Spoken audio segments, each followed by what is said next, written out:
What's going on, everybody? Good evening. I'm Ace. This is American Fire. Sorry, I saw somebody right in the chat. Is this Evanescence? Evanescence? No, it's not Evanescence. You mean my little intro? Is that an Evanescence sounding song? I guess I could hear it. Yeah, I guess so. Not biggest Evanescence fan. I mean, that's very 2001 of you. But, that kind of dates me. Anyways, welcome, guys. Woo! I'm in a good mood tonight. Can you tell? We had a day of winning across the board. It was awesome. Awesome. I'm actually amped to do the show tonight because this is one of the nights where I wasn't sure what the news was going to be. I was checking in and out throughout the day. I was like, I don't know what I'm going to do tonight, and I sat down to do my final research for the night and just get everything together, make sure I didn't miss anything, and boom, I was like, oh my god, this is awesome, this is awesome, this is awesome. So whoo, a day of winning. We're gonna get into it. We have a lot to go through. That's for you, Moody. So much to get to, but Iran is looking awesome. Trump's genius moves are paying off. We're this close to finishing the deal in Iran as a result. Congress is falling apart. The Eric Swalwell stuff is spreading. More and more is being outed. People are getting the allegations are coming out. The swamp is being exposed for who they are, and I feel like this is just the beginning of that wildfire spreading. We have the psyop going on with the Catholics and the Pope, which is pretty crazy, and we're going to go into that. We have Fagaland, Grifter Report. Tucker really just stepping in some nonsense today. Alex Jones saying some really stupid stuff. Candace Owens, always. So we'll cover them and their stupid stuff as well. And then just great economic news. All kinds of great economic stuff coming out, and just looking like we're going to get that boom soon as Iran's over, or maybe even before, the way it's going. So let's get into it tonight. Before we get started, hit that like, hit that subscribe, folks. Thank you all for watching and paying attention to this matter. Let me get into the chizat, say hey to everybody, and then we'll be on our way. Shogun, what's up, brother? He's first tonight. Cassink D6, Uncle Andy, William, Magdalene, what's going on? Kim Wiley, Pat M, Alice Ford M, Linda Telly, Scott Volkovich, AZ Tropic over there on Rumble. Don't Call It Art, welcome. First time I can remember calling out your name. So he says, found this channel a week ago. Love the videos. Thank you much, sir. Glad to have you in the chat. Jay Tyrus, what's up, buddy? Tiffany, how you doing? CJ Yukon, what's up? NPC, what's up, brother? FPSO and why he's an Evanescence guy. Yeah, listen, man, we're old now. It's okay. It's okay to admit it. Roger Fish's Nick Majors, Uncompromised, what's going on? John Savage, I like the Savage, getting in on the XRP. Jay Chauvin, I messed that one up. Kev Tech, what's up, brother? Who am I missing? Ellen Hunt, Daimon, Ray Sandoval, what's up, my friend? Brandon Boyle, Catherine Cohen, and Seth Linnerode, what is up? MH, oh, we got a couple more. Daver, Dr. Trump. Yeah, I love it. Kev the Tech says, White Hats made it look like the Demon Rats took down Swallow Swell. Pain and Panic. Oh, yeah. Always exciting stuff there. We got a newcomer here real quick. What's up, Wicked? And then Happy Boy Roar says, I'm late on the game with politics. What's the exact rationale for the Iran war narrative that Trump's winning? I thought the economy was crashing. Our weapons are running out because of the war. Well, I can tell you that I can tell who you've been listening to, and it's not the truth. So listen, I have no time to go through everything you just asked because I literally have spent hours and hours of content going through it the last several weeks, but you're welcome to go catch up I cover it in detail. I always bring receipts. Welcome to the show. I do hope that watching tonight, you'll get a little sense of where we're at right now. And that's pretty much the best I can offer you. But what I can tell you is pretty much everything you said right now in that is just not true. It's narratives that have been painted. It's fears that people have been throwing out there. And it's theories of what could happen. And some people are painting that as objectively happening, but none of those are happening at all. So, but I'd love you to watch and check it out and see what you think. And then if I don't bring the receipts, listen, the way I do my show, as you're about to find out, because we're about to get into it, I always post the receipts, my source of where I'm getting stuff, my why I believe, what I'm seeing, and you'll see it behind me as we progress through here. And I always do that for a reason, so you guys can follow my thinking and see what I'm seeing. But I will tell you this, sometimes I get stuff wrong. Every once in a while, I get duped. Everybody does. There's a bunch of psyop nonsense out there.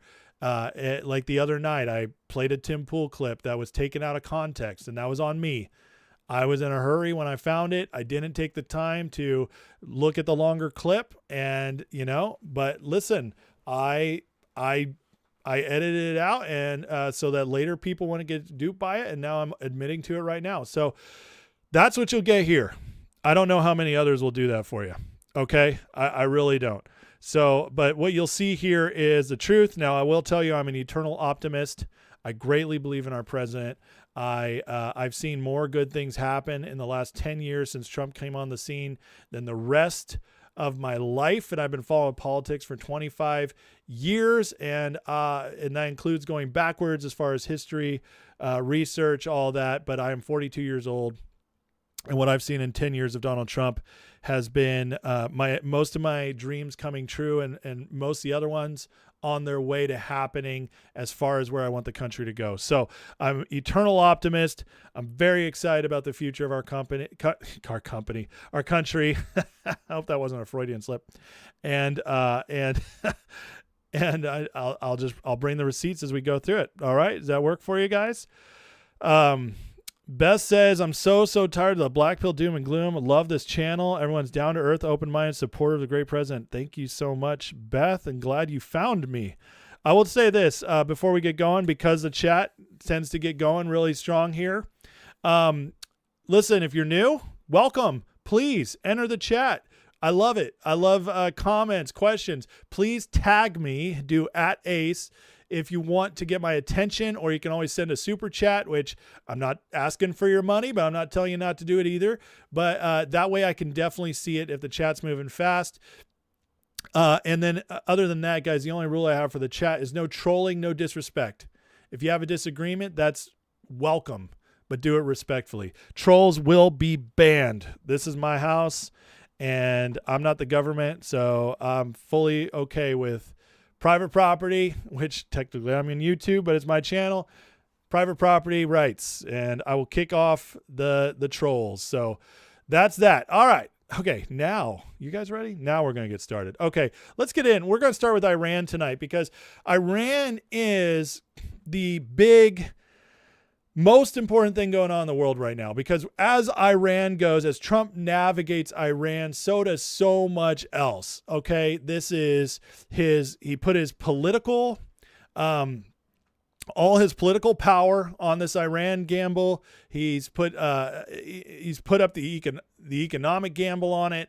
And as we know, if you've been watching this show, Trump's also made so many other moves to insulate us from the global economy so we can be strong on our own, that there is absolutely pretty much no way, unless Iran all of a sudden took out our military, that we would have an economic depression, recession, collapse here. It just can't happen. We are way too strong. Trump solidified that through the last year being in office before making these moves.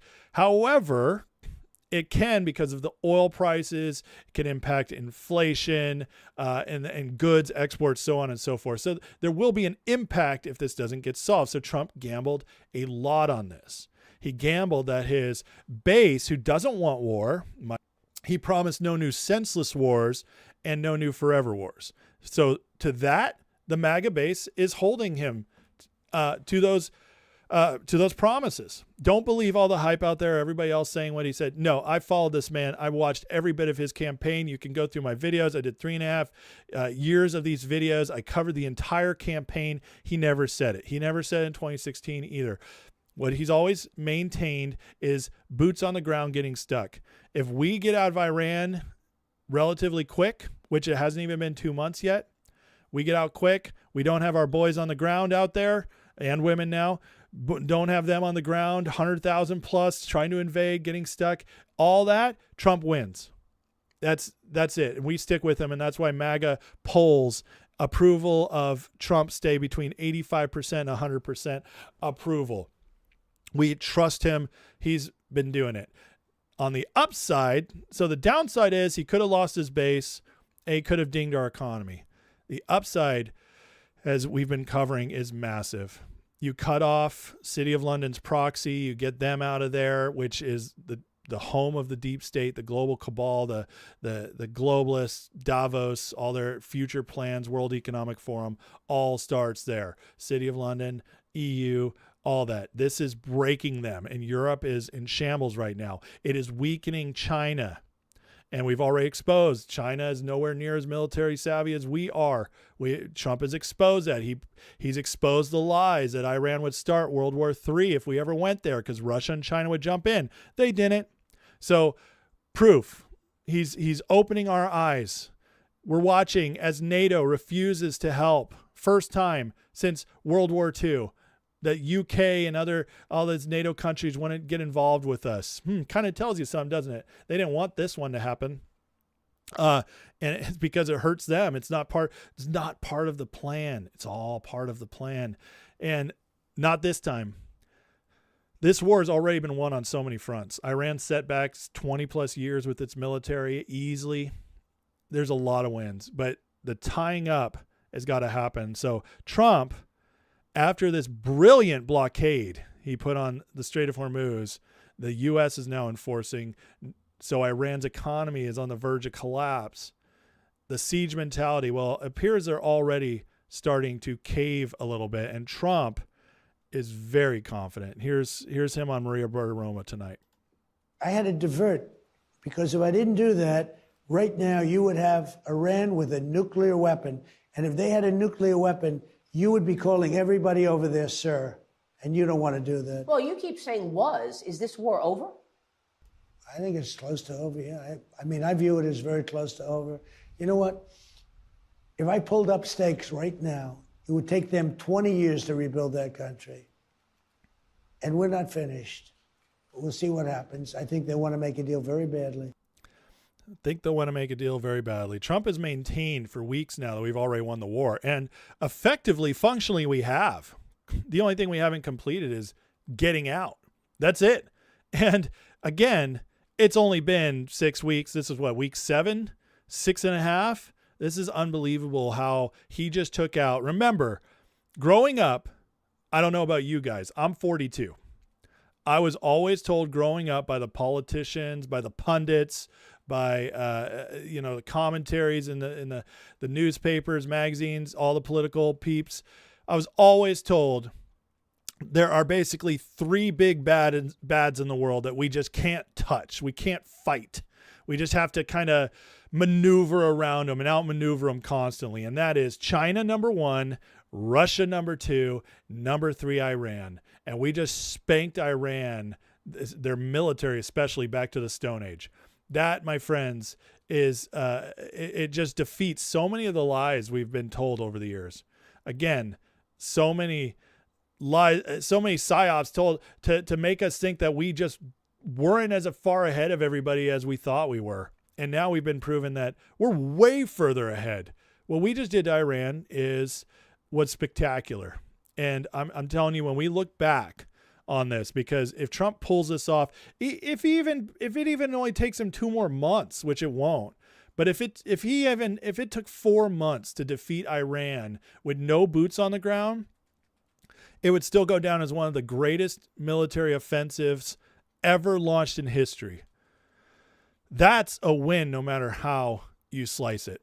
Now, Trump went on to say he's not thinking about extending the ceasefire, which ends next Tuesday, adding he doesn't think it'll be necessary. I think you're going to be watching an amazing 2 days ahead. I really do. He said to ABC News, Jonathan Karl over the phone, amazing 2 days ahead. They're already coming back to the negotiating table. The word is today that they called the White House, Iran did, begging for a deal, begging to meet again. And there's some whispers that Trump himself will be going to seal the deal. And you better believe that if Trump's going, it's going to get done, because he's not going to fly over there, put himself in that kind of danger, that kind of exposure, unless he knows it's over. So we'll be watching very carefully. Hopefully tomorrow night or the next night we'll have victory news and we can all have a drink. Now, here's Stephen Miller talking about some of the success of the blockade on the Strait. And listen carefully to what he says here. Listen to a panicking, Jesse. You will do very well in life. Ignore the panicins, right? They were the ones who warned of calamity in Venezuela and ended up being one of the greatest single foreign policy, military, geopolitical maneuvers in world history. He's right. What you're watching now in Iran with the implementation of this blockade is the total resetting 100 years. President Trump is saying, sorry, guys, that's weird. The clip died. Hold on. we, the United States, Let me go back a second for the audio cut out. for the next 100 years. President Trump is saying, we, the United States, powerful Navy, and whoever controls the seas is able to control the outcomes in any foreign policy showdown. And so President Trump has put Iran in a box. He's played the checkmate move. And so now, no matter what path Iran chooses, America wins. If Iran chooses the path of a deal, then that's great for the world. That's great for everybody. If Iran chooses the path of economic strangulation by blockade, then the world will pass Iran by. New energy routes will be established. New supply chains will be established. Other nations throughout the region, throughout the world, and especially America, will power the world, and Iran will become a footnote. So that's the choice Iran has, and President Trump has put America into a win-win posture. It's almost like I told you guys a couple days ago. I think Stephen Miller's been listening to my show when I laid it out that there's no way we lose.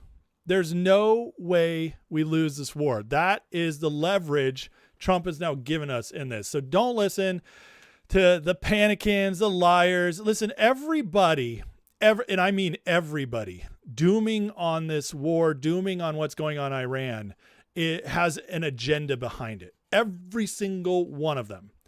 There's no one, and I mean no one. I've listened. I pay attention to this stuff. I listen to podcasts all day. I do a lot of research for this show. I'm telling you, I am tuned in to what's going on out there. And every single person, whether it's the influencers, Candace Tucker, Alex Jones, you name it, Megyn Kelly, whether it's Dave Smith, whether it's the libertarians, whether it's the people in the mainstream media, every single one of them dooming about this, their agenda is they either hate Trump or they're trying to prop themselves up into, or actually there's another one, or discourage us. And yeah, there's some black-pilled people who are discouraged, but they're not the ones propagating the narration. That's not what I mean. They're the ones just believing it. So I don't blame them. But everybody pushing that narrative out there, they all have an agenda. Democrats cannot stand to see Trump win. And that means basically the entire media as well. The influencers are trying to, they're psyoping us, man. We've been covering that forever. They run their own psyops, their assets. And it's more obvious than ever. Iran exposed them all, which is another win, by the way. So it's crazy. It's crazy. They all have an agenda. There's no honest person who could look at this. And I've looked at it every which way. I've looked at all the possible data. I've gone to all the experts that are trustworthy. I've read all the stuff about what we've done, capabilities of Iran. I've watched carefully how they've not been able to attack us back despite the super duper secret hypersonic missiles they're holding on that's deep underground. And they're waiting, guys. They're waiting from all those idiots out there, Douglas MacArthur, Scott Ritter, the died suddenly page that's huge on X, posting about their super secret source who's never been wrong before. I mean, I showed that and we laughed about it when I read it because I told you guys it was full of crap, and it was. That was 3-4 weeks ago I read that post here on the show and laughed about it as I read it because it was just such nonsense lie. And we've seen that because Iran hasn't done anything in retaliation. And here's Iran right here. Let's listen to what they have to say about what the blockade's doing to them. את הדברים האלה אנחנו מפרסמים מפי מקורות מסביבת הנשיא פזשקיאן. לאחר שהמשלחת האיראנית חזרה מפקיסטן, הם נפגשו עם פזשקיאן, ואני מבין שפזשקיאן השתולל וזעם עליהם. הוא לא נכנס לפרטים הטכניים, הוא רק ניסה להבין למה לא חזרתי עם הסכם, או עם דבר שקשור לזה. I'll just read the post. As I'm doing this, I'm remembering. There's a lot of people who just listen to this. But basically, the main thing is we are weeks away from collapse. They're cutting off our main source of income. I don't know how we'll pay salaries. Oh, that gets kind of tough when you can't pay your troops salaries. Yeah, troops don't like that, especially when you're an evil regime who doesn't give them anything inspiring to fight for. This isn't Iran fighting, with a bunch of soldiers for freedom. No, they're fighting. They're part of an oppressive regime that hates all of its people, treats its people like garbage, and they're just fighting for their paychecks. That's it. And men like that will only fight so far when it comes to killing others. Here's Lebanon. TV host Walid Aboud to Hezbollah. So this is starting to happen right now, which this came out today. Another effect of what's going on in Iran. See, in Lebanon, they are now pushing out Hezbollah. That's amazing. See, one of the things that Iran was freaking out about in the ceasefire was Israel kept attacking Hezbollah. Well, listen, whatever you think about Israel, okay? And we're not going to play the Israel game here. But I don't care whether you like them or not, whether you believe they're the chosen people or you believe they're the devil of the world. I don't care. There is no argument to say they can't fight back against a terrorist organization, Hezbollah, that's firing rockets against them, stationed in the south of Lebanon. There's no argument. There's no argument to be made that's legitimate that Israel can't fight back. Lebanon has been allowing Hezbollah to be there. Lebanon's not been, they haven't been an enemy of Israel, but they haven't been friends either. And now Lebanon, through all this pressure, is pushing out Hezbollah. And it says, leave us, take your weapons, your drones, your rockets, your mouthpieces, your flags, your supreme leader, your Iran, and your resistance with you. This is a major turn. And now, right after this, we have Marco Rubio meeting with them. And maybe Lebanon just might be joining in the Abraham Accords. It says Israel and Lebanon were now at the table to discuss peace directly for the first time in multiple decades. Let's play this. This is historic. And this is Trump being the president of peace, guys. See, anybody who thinks like the Iran thing wasn't worth it, that's fine. You can still think that, but your case is getting weaker and weaker by the day because this war, what Trump's pulling off in Iran is going to bring lasting peace to the Middle East. Because once Iran's gone, all those terrorists' cells stop being paid for. All that destabilization is just going to go bye-bye. But here's Rubio with Lebanon, talks between Israel and Lebanon. Be joined by two countries that the United States wants to have strong relations with, and we're obviously very happy to serve in this facilitating role. This is a historic opportunity. We understand we're working against decades of history and complexities that have led us to this unique moment. And the opportunity here, I know some of you are shouting questions about ceasefires. This is a lot more than just about that. This is about bringing a permanent end to 20 or 30 years of Hezbollah's influence in this part of the world, and not just the damage it's inflicted on Israel, the damage it's inflicted on the Lebanese people. We have to remember the Lebanese people are victims of Hezbollah. The Lebanese people are victims of Iranian aggression.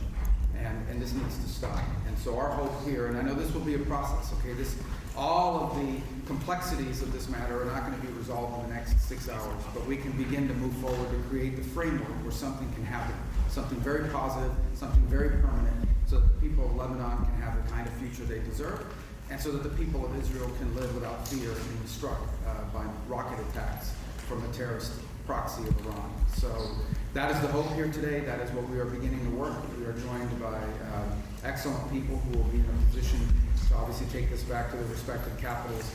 This is a process, not an event. This is more than just one day. This will take time, but we believe it is worth this endeavor, and it's a historic gathering that we hope to build on. And the hope today is that we can outline the framework upon which a permanent and lasting peace can be developed, so that, as I said, the people of Israel can live in peace, and the people of Lebanon can live not just in peace, but the prosperity and security that they deserve. Okay? Thank you. I mean, it's pretty incredible stuff. What Trump did in the first term with the Abraham Accords, like, blew minds. Nobody ever thought it could be possible. And now it's spreading. It's kind of hilarious in a way that Iran, it was a key to so much, and so few people knew it. You know, everybody thought Iran, well, not everybody, but so many people were just believing that Iran was just on its own and, you know, wouldn't really affect that much else in the world if we messed with them, if we quote unquote fix that problem of that regime and their state funding of terrorism. But here we are. We're realizing that Iran was really the last piece to stabilize the Middle East. That's it, because all these other countries, they hate Iran. They felt pressured by Iran, or, I mean, look what Iran did as soon as they were attacked. They started attacking all these other countries. They're like, whoa, what's that about, bro? Why are you shooting us? Why are you hitting our hotels? Made no sense. And they just made enemies of everybody. And now Lebanon seems thrilled to finally get Hezbollah out, to get Iran's influence out. They can no longer be the bullies of the area. And just fascinating stuff. So again, where's the loss? Now, oil's interesting. Oil has not been spiking as so many predicted with this blockade, and Wall Street seems pretty excited about it. And I got to tell you, the people who have the money always know something. They're not too worried. Once Trump put this blockade effect, stocks have been up. Dow is on a 9-day win streak. Oil is down. It even went under 90 for a bit today. But here's Kevin Hassett talking about the oil and how that could impact our economy. And those things that you're mentioning are energy related, and anyone who looks at a chart for energy prices will see that they've gone up quite a bit since the situation with Iran began. But the president is confident that it can be resolved, and when it's resolved, then those prices will go right back down to where they were before. And then if you do that, and you pile on top of that the fact that core inflation is running around 0.2%. In fact, for the consumer price index, it rounded up to 0.2. It was actually in the 0.1 range. And so when you've got that, plus imagine if oil prices start going back down because the situation resolves itself somehow, then you could be looking at inflation close to zero. And those things.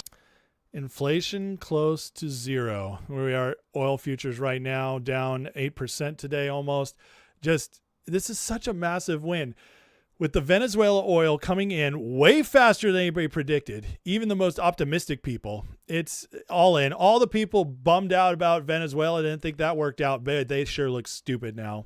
In fact, pretty much everybody been dumping on everything Trump's been doing is starting to look really stupid by the day. I mean, it's crazy. It's amazing what this man is pulling off. Now, after Iran, before Iran, oil was around 60. After Iran, just think about what's going to happen when the free flow of oil is coming out from there as well. And if they keep the sanctions off of Russia too, plus if Iran is, I guarantee you, part of the deal, if Iran's going to give up anything, there's probably going to be sanctions lifted off Iran too. So that's more oil out on the market. I'm telling you right now, do not be shocked. There are people in the markets who are scared that if this Iran thing works out, it's going to make commodities dump. Well, that's good for us, the consumer. It's bad for the markets, great for us. We could see oil, and I have a feeling this is going to happen once Iran gets settled. We could see oil go to 40, under 40 this year. That means, guys, most of America will be paying right around $2, under $2 for gas. Sorry if you're in California, Illinois, New York, any kind of liberal retard state that taxes the crap out of you. But everywhere else, like here in North Carolina, I was at $2.29 just 2 months ago. $2.29. You know how good that felt?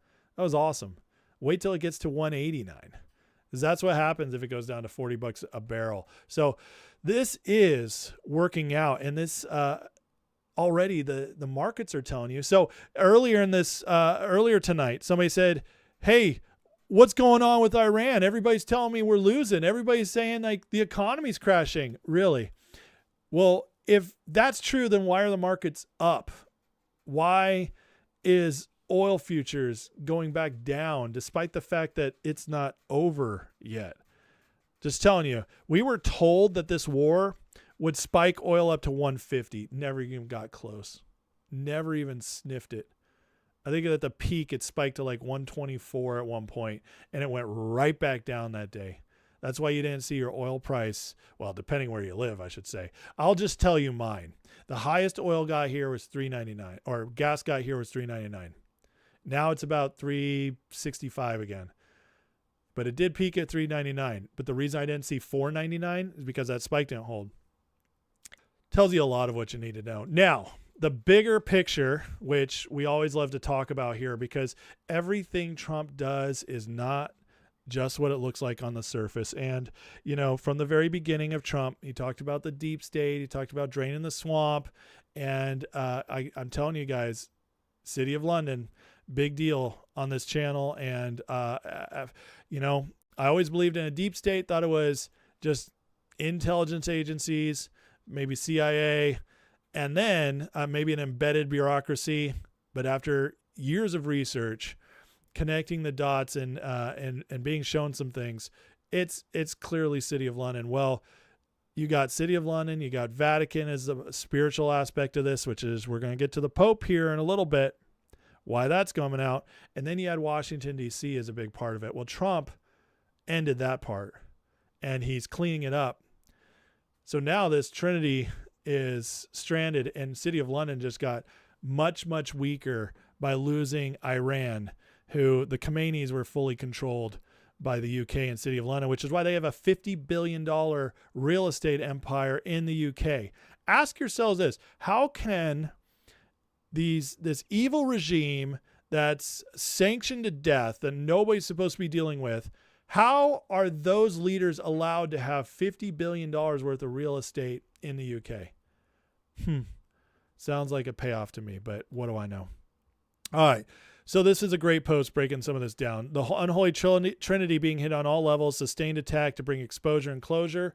City of London's taking hits across banking, debt, and legal frameworks quietly shaped global money flow for decades. As those financial channels tighten and come into cleaner view, the next layer follows. Washington, D.C. post-federalization moves in a stronger alignment where policy enforcement surveillance begin operating with more unity, creating a clearer chain between decision and action. With money and force aligning, attention turns to Vatican City, the spiritual center long influenced belief, morality, and direction. This completes the unholy trinity, with each part supported by networks. As pressure reaches all three, the system becomes easier to see as a whole. Connections between start to stand out. Why do you think when Trump does this stuff, and Iran is the perfect example, because in Iran, you have the UK and NATO not joining us for the first time since World War II in a major skirmish. You have the Pope calling out Donald Trump, not by name, but by the whole, we don't do war, and then calling for unity between Christians and Muslims in a very strange way. And then you have Washington, D.C., the swamp, which is still the full Democratic Party, a lot of the Republicans, and of course the bureaucrats and media. And they all are hating Trump over this. They're all outraged over this. Well, once you see it, you can't unsee it, where it all comes from. It's crazy how they all coordinate for this, but it's a great exposure campaign. And it's exactly why in Iran, where MAGA, the people, have not abandoned Trump. He's lost some in the middle. He's lost some of the libertarians, and he's lost some of the wishy-washy right. Don't get me wrong. There's been a hit to his popularity, but it hasn't come from MAGA. Hasn't come from his strong base. MAGA, which has gone up since the 2024 election from 28% to 30% of Americans consider themselves MAGA. It's anywhere from 85 to 100% approval of Trump, depending which poll you look at. 85 is the lowest. That, my friends, is holding your base. Anything over 70% is holding your base. He's got it 85 at the lowest. So MAGA is with him. MAGA sees it. Well, if that's true, and it is, why would all the influencers dump out on Trump over Iran? And there's only one answer. They were assets, and it's deployment time. Because these people never really cared about Trump the way they said they did. And they lie to make their points. He said no new wars. No, he didn't. He said no new senseless wars. He said he'd never bomb anybody. No, he's talked about bombing Iran before. You go step by step, and now they're calling him the Antichrist. It's crazy. They have to go crazier and crazier because nobody pays attention to him. Nobody's listening to him. So, but it does show you why on hold for City of London to keep their control in the Middle East. Trump just broke that. He broke their control in the Middle East. He took away their control of shipping of oil and their ability to manipulate oil prices as well. And that's a massive loss of power for City of London and the financial hub. Massive loss. And that's why you see Tucker, Megyn Kelly, well, Candace was already before that, Alex Jones. That's why you see them all jump at the same time, because it's assets deployed time, all in time, because we're getting screwed over here. And again, the last thing that we were completely exposing here is how much weaker the rest of the world is compared to to our country. We've learned that China is nowhere close to what we once thought it was. Okay, it's just not. Now they still grow, but it's fake growth, because they just had a report in China where their exports came in 70% lower than expectations. This is crushing them. They were getting Venezuela oil on the cheap, Iranian oil on the cheap, and now they're getting neither. Their country is in a deep, deep, deep depression. And it's going through, and I know it's not showing up on GDP, but again, who trusts China's GDP really? They're facing deflation. Their real estate is collapsing. It has been collapsing for 5 years. It hasn't even come close to finishing. They're struggling over there. And we've learned that their military is basically bought on Temu, because they had the air defense. They gave air defense to Venezuela and Iran, and we went into both those places and took it like that. And China didn't do a darn thing, because they're much, much weaker than we were ever told. And you can see here, look at us compared to the European countries. America, 2.3% growth for 2026 projection. Germany, France, Italy can't even get to a single percentage point. Spain, 2, UK, 0.8, Japan, Canada, it's pathetic. Russia's low. The only countries really are still the ones considered developing. China, which you can't trust China's numbers. India, developing country. Nigeria, Saudi Arabia, which just is always going to thrive as long as they have all that oil there. So, I mean, you can see just how well we're doing versus the rest of and none of these countries are carrying the weight that we are. Plus, we've already got a very healthy lead. So, you can see, guys, like all of this just keeps exposing what's going on, and what Trump's doing in Iran, again, which could end any day now. It's going to go down as one of the greatest moves ever. And I'm telling you, I really believe that it's the last major foreign policy move. I really, unless somebody starts causing something There's just no one else out there that we really need to fight. I mean, we're going to take out the cartels in Mexico. We're probably going to do some cleanup in South America, but it's not going to be this. It won't be a war. It might be some special forces. It might be something like we pulled off in Venezuela that's really quick. We'll do that kind of stuff. But what we just saw, this is going to be the last of Trump's presidency. And I'm telling you right now, in 1 year from now, if Iran's over, in 1 year from now, is anybody going to say Trump broke his promise of no new forever wars? Nope. Not one person's going to care. You know why? Americans love winning.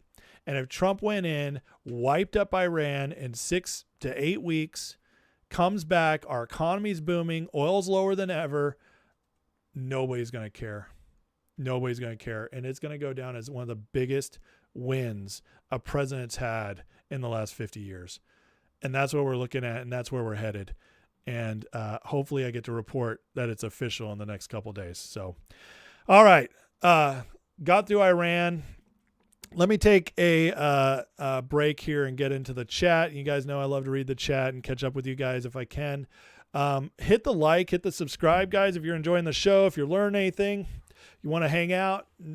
If you want to hang out even more, you can go to the Patreon in the description. Click it. You get a free month. It's my gift to you. So you can hang out, chill in the Discord, get to know the community. It's great in there. Great community in the Discord. Always talking about stuff, sharing news, memes, whatever. We have a lot of fun.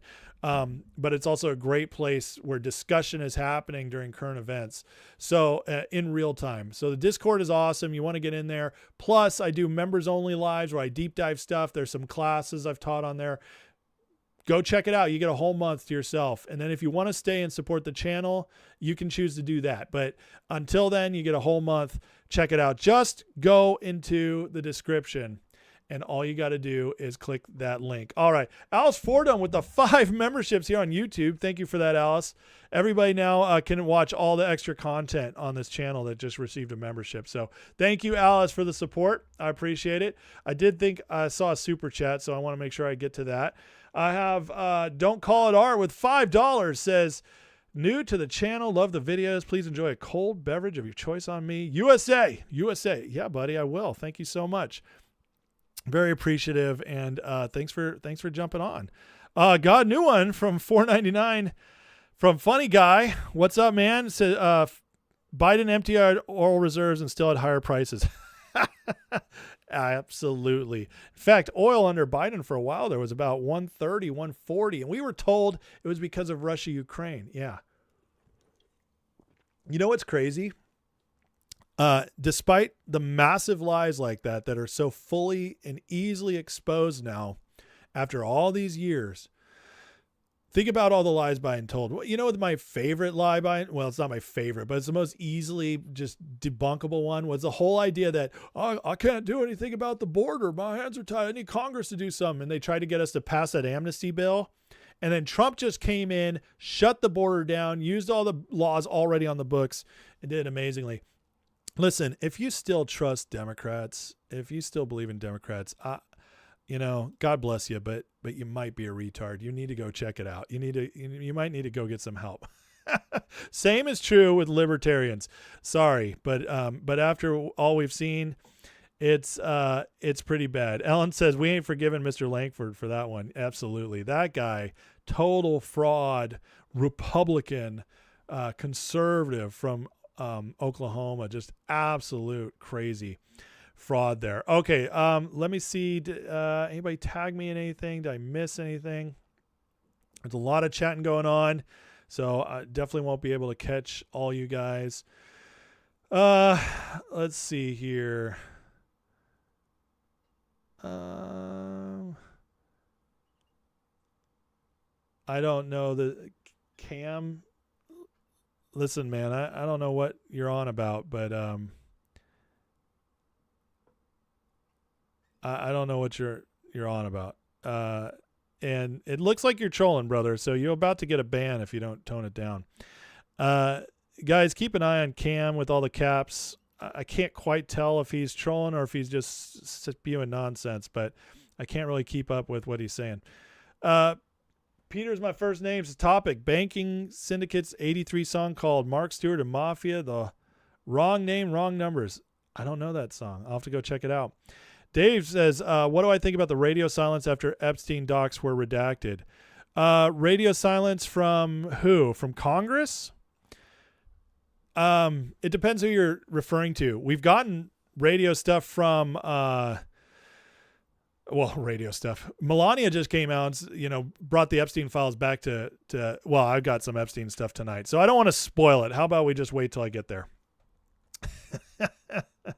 How about we just wait till I get to the Epstein stuff later? But if you could be more specific, I could answer. But I will say that, there was all that crying out that the Epstein files were redacted, and then Congress just stopped talking about it. You know why? Because they never thought it was going to be released in the first place, because they knew it was way worse for Democrats. They never thought Trump was going to sign off on it. And so the Epstein files vindicated Trump, made the Democrats look worse than ever, exposed Steve Bannon, so on and so forth. So, again, tag me if you guys really want me to answer you, okay? Because it's just too hard to keep up with everything. But, all right. You put Cam on timeout, okay? Yeah, give him one more chance. But if he comes in railing and ranting again about stuff, just give him a ban. It's not worth it. One thing I've learned, guys, and I'm not that big, but if you block, it just brings so much more peace. Most of these people, see, I'm totally fine with somebody who wants to disagree and have a discussion. If somebody wants to come in here and say, like, perfect example is at the beginning of the show, the question about Iran that said, like, I don't understand. I love that. Please let me talk to you. If you still disagree, that's fine. But, bring a question. Be respectful. Say like, hey, I don't like this. I have issues with this. What do you think about this? I'll answer that all day. But if you come in here spouting, trying to take over the show, bro, go make your own channel if you got stuff to say. Don't fog up my chat with nonsense. Okay? It's a waste of time, and it ruins it for everybody else. So we're not playing that. But again, if you got a question for me, put it in the chat. If you're going to be respectful with a disagreement, put it in the chat, but listen to the rules. Okay. Let's keep moving. Speaking of, so what did I tell you guys? What did I tell you guys a while ago when Bondi went out? Okay. I told you that, my belief was that she was brought in to clean up the Justice Department and get it ready for the next phase. And so the movement wasn't because Bondi failed, because listen, they all spoke glowingly of her. Trump, got her another job attached to the administration, or that's what they said they're moving to. So, excuse me, that was gross. But so Bondi leaves. Todd Blanche comes in. Doesn't have to be confirmed. Okay. So he's got a little more freedom because Congress isn't watching just right over him. He's got this interim time of 6 months or so. And what it said to me is that Trump's now aligning the deck to bring the justice at home. All the stuff people have been wanting. The arrest. Where's the arrest? That's one of the main questions I used to get all the time. Where's the arrest? People are mad at Trump. Listen. It takes time to do it right. You got to build the case. You got to clear up the Justice Department. You got to make sure the cases are not tried in D.C. because D.C. is completely ruined. The juries are tampered with. It's 93% Democrat. Good luck getting a fair trial there. So they had to get them to Florida. They had to get them elsewhere. It took a lot of time, but it's looking like we're very close to hitting the gas on this. And the Eric Swalwell stuff, to me, looks like it might be a signal that this is starting. Congress currently is panicking. We have another woman came out today. So Swalwell officially resigned today, but another woman came out saying she was violently raped by Swalwell. Believe he drugged my drink. We were supposed to go to a political event. He said he needed to get paperwork from his hotel room. When I arrived at his hotel, I was already incapacitated, couldn't move my arms or my body. raped me, choked me, and while he was choking me, I lost consciousness. I thought I died. This is multiple people coming out. This guy was just running for governor of California. He ran for president. He didn't make it very far in the primaries. He was out real quick. But this is one of the Democrat stars of the last few years. And look at what's happening to him. This guy's going to end up in prison. Just watch. This is getting exciting. And it's spreading.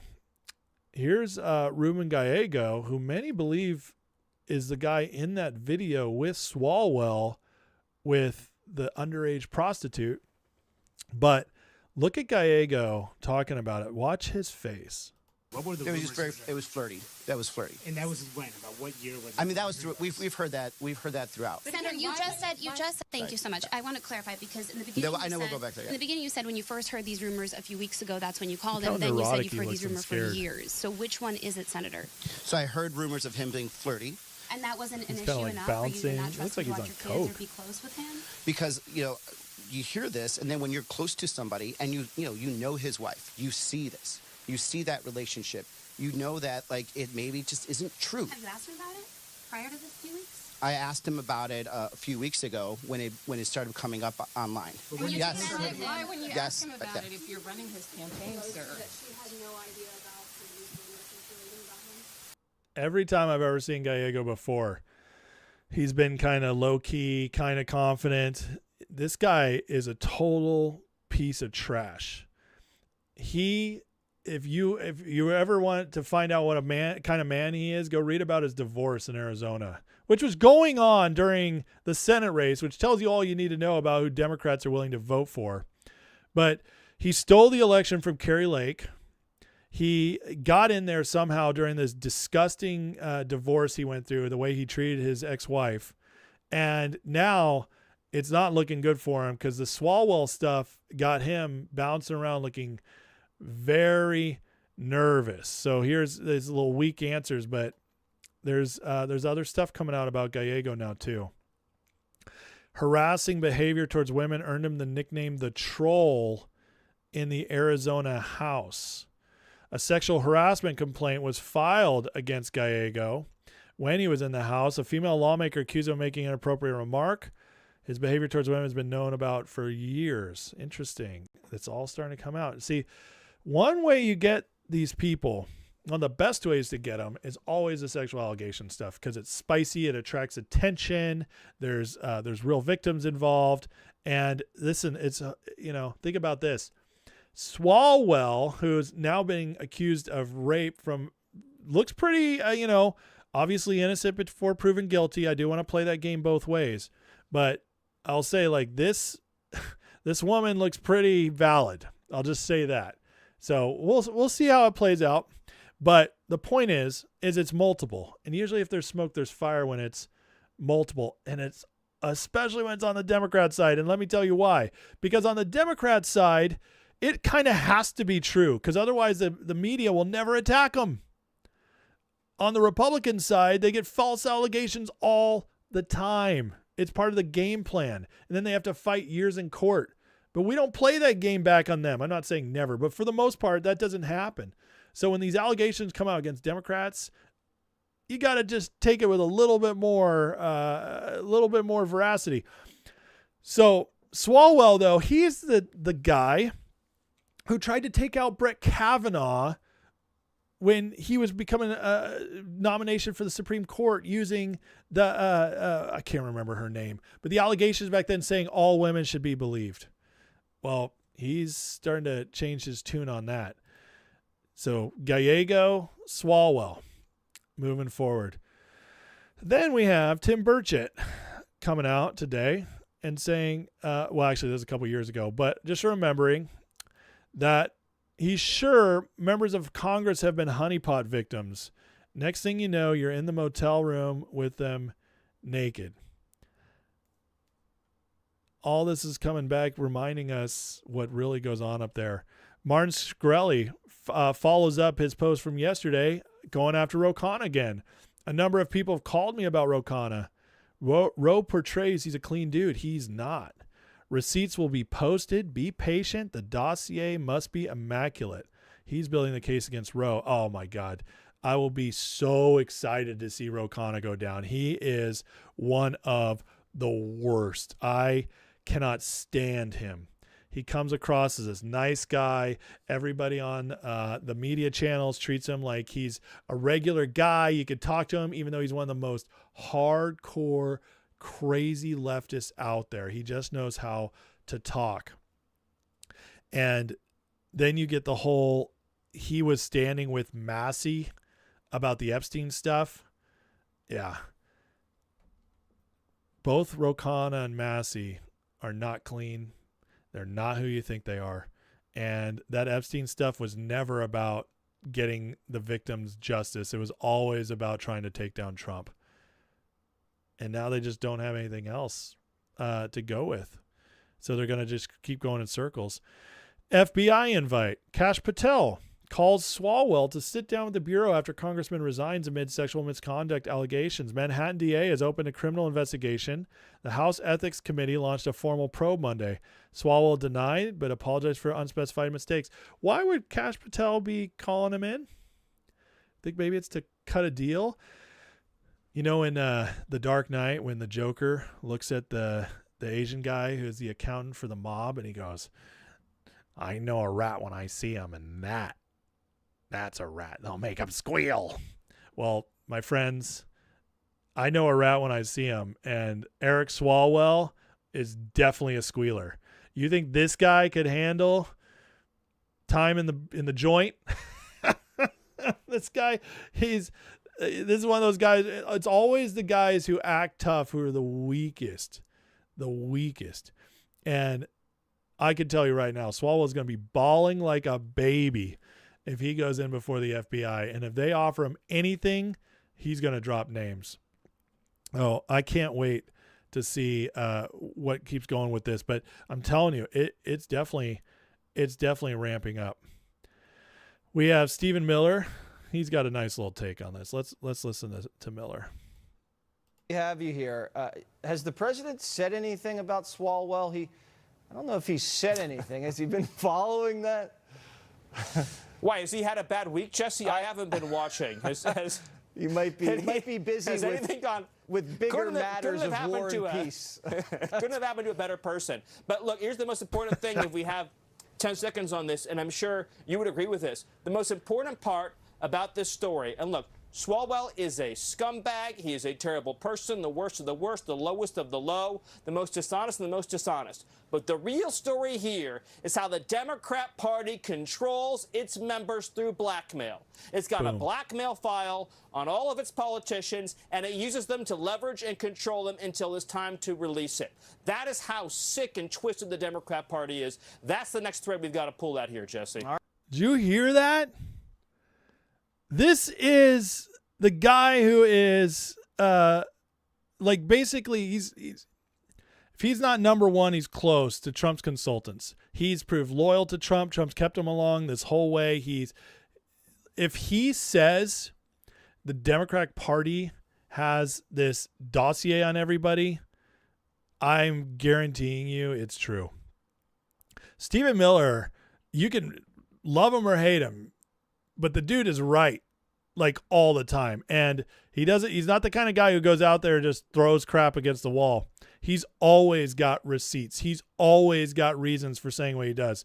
And just to say right now, I mean, let's go back here exactly what he says. And look, Swalwell is a scumbag. He is a terrible person, the worst of the worst, the lowest of the low, the most dishonest and the most dishonest. But the real story... Listen to how specific he is here. The real story here is how the Democrat Party controls its members through blackmail. It's got a blackmail file on all of its politicians, and it uses them to leverage and control them until the Democrat Party blackmails all of its members.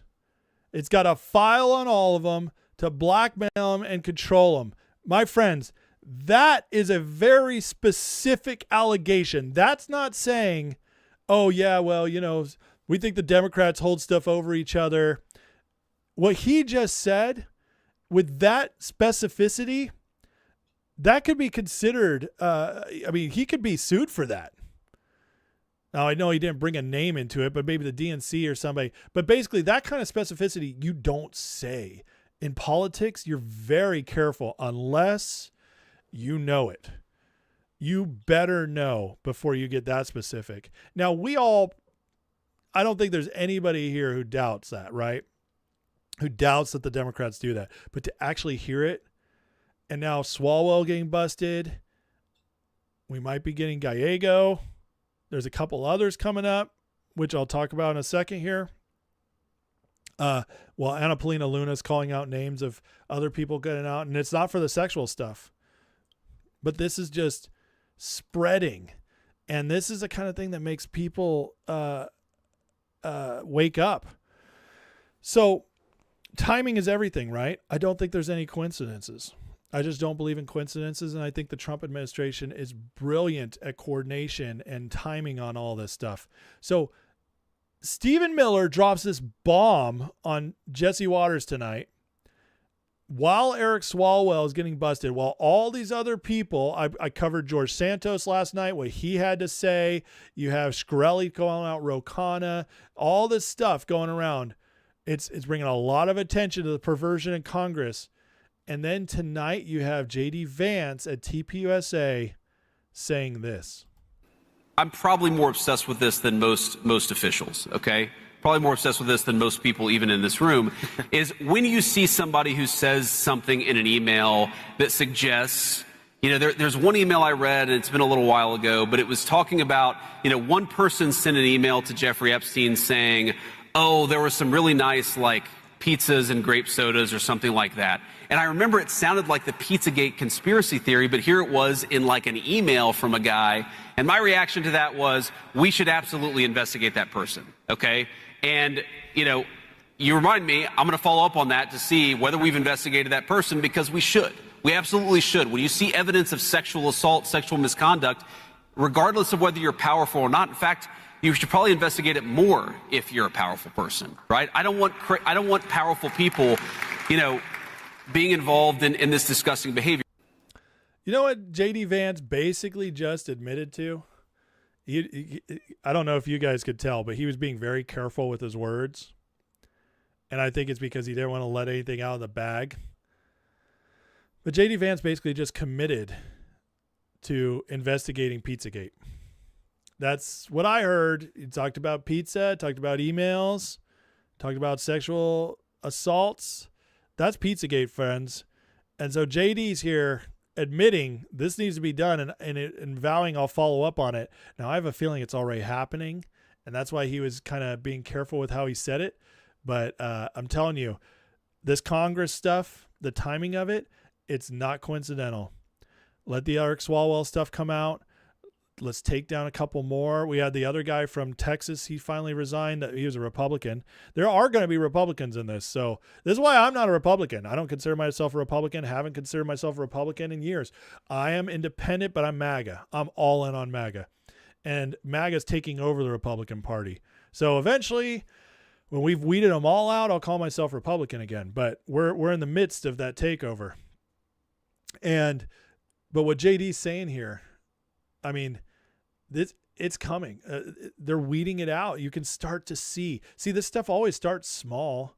It always starts with one domino. But the Congress stuff, watch how it's being brought up in the press now. Other congressmen openly talking about it. It's happening. This is the beginning of something. So if you get all the public's attention and you get some of the easy ones out, but everybody else is nervous, and and while all these people are like, "Whoa, they're resigning! I can't believe they're resigning!" Boom! Wouldn't that be the perfect time to drop some information? I don't know, but I would think so. Very interesting. This is already starting. Just 2 weeks after Pam Bondi left? It's almost like those of us who really thought it wasn't a firing but a shifting. It's almost like we're right. We'll see how it plays out. Todd Blanche. Now, I told somebody earlier we'd get back to Epstein. Well, here it is. Let's listen to Todd Blanche talk about Epstein files. And you have the authority to go to Congress, perhaps? No, we have released everything. So listen, we reviewed 6 million pieces of paper. What we released was anything associated with the Epstein files. So there, we are not sitting on a single piece of paper. Nothing that should be released. If we find something else tomorrow, we'll release. You hear that, guys? That's important because there's a rumor going around that there's 3 million more files to be released. What Blanche just said is that nothing they still have is paper. He said it's all stuff they can't release, which is basically pictures. I mean, I don't know what else, but he did say no paper. And I know there's pictures and videos that aren't being released. And why would you want them? That's disgusting. Because it is the disgusting stuff. They release plenty of others. So it's just important to remember this stuff because there's grifters out there. There's influencers like Dave Smith who are like, or Thomas Massey, release more of the files. You know why Massey says that with impunity? He says it because he knows they can't release what's left. And he gets political points for it. Said, I don't anticipate we will. So the misguided assumption that there is more to be released is because we reviewed millions and millions of pages within the department, millions of which had nothing to do with Epstein. So it's not as if we looked at a document and said, you know, we're not going to release that. If we didn't release it, it's because it was not responsive to the law and therefore not part of the Epstein files. What we've done with Congress is we by law, we had to make certain redactions, by law, including of victims and of PI information, but we said to Congress, any congressman can come in and spend as much time as they want looking at everything unredacted. And if you think we should be doing something, congressman or congresswoman, let us know and we will do it. And so we have that. I don't know how this department or this president can be more transparent than saying, American people, here's every single document in our. Okay, we need to talk about this because this is absolutely true, and even the congressmen have admitted to it.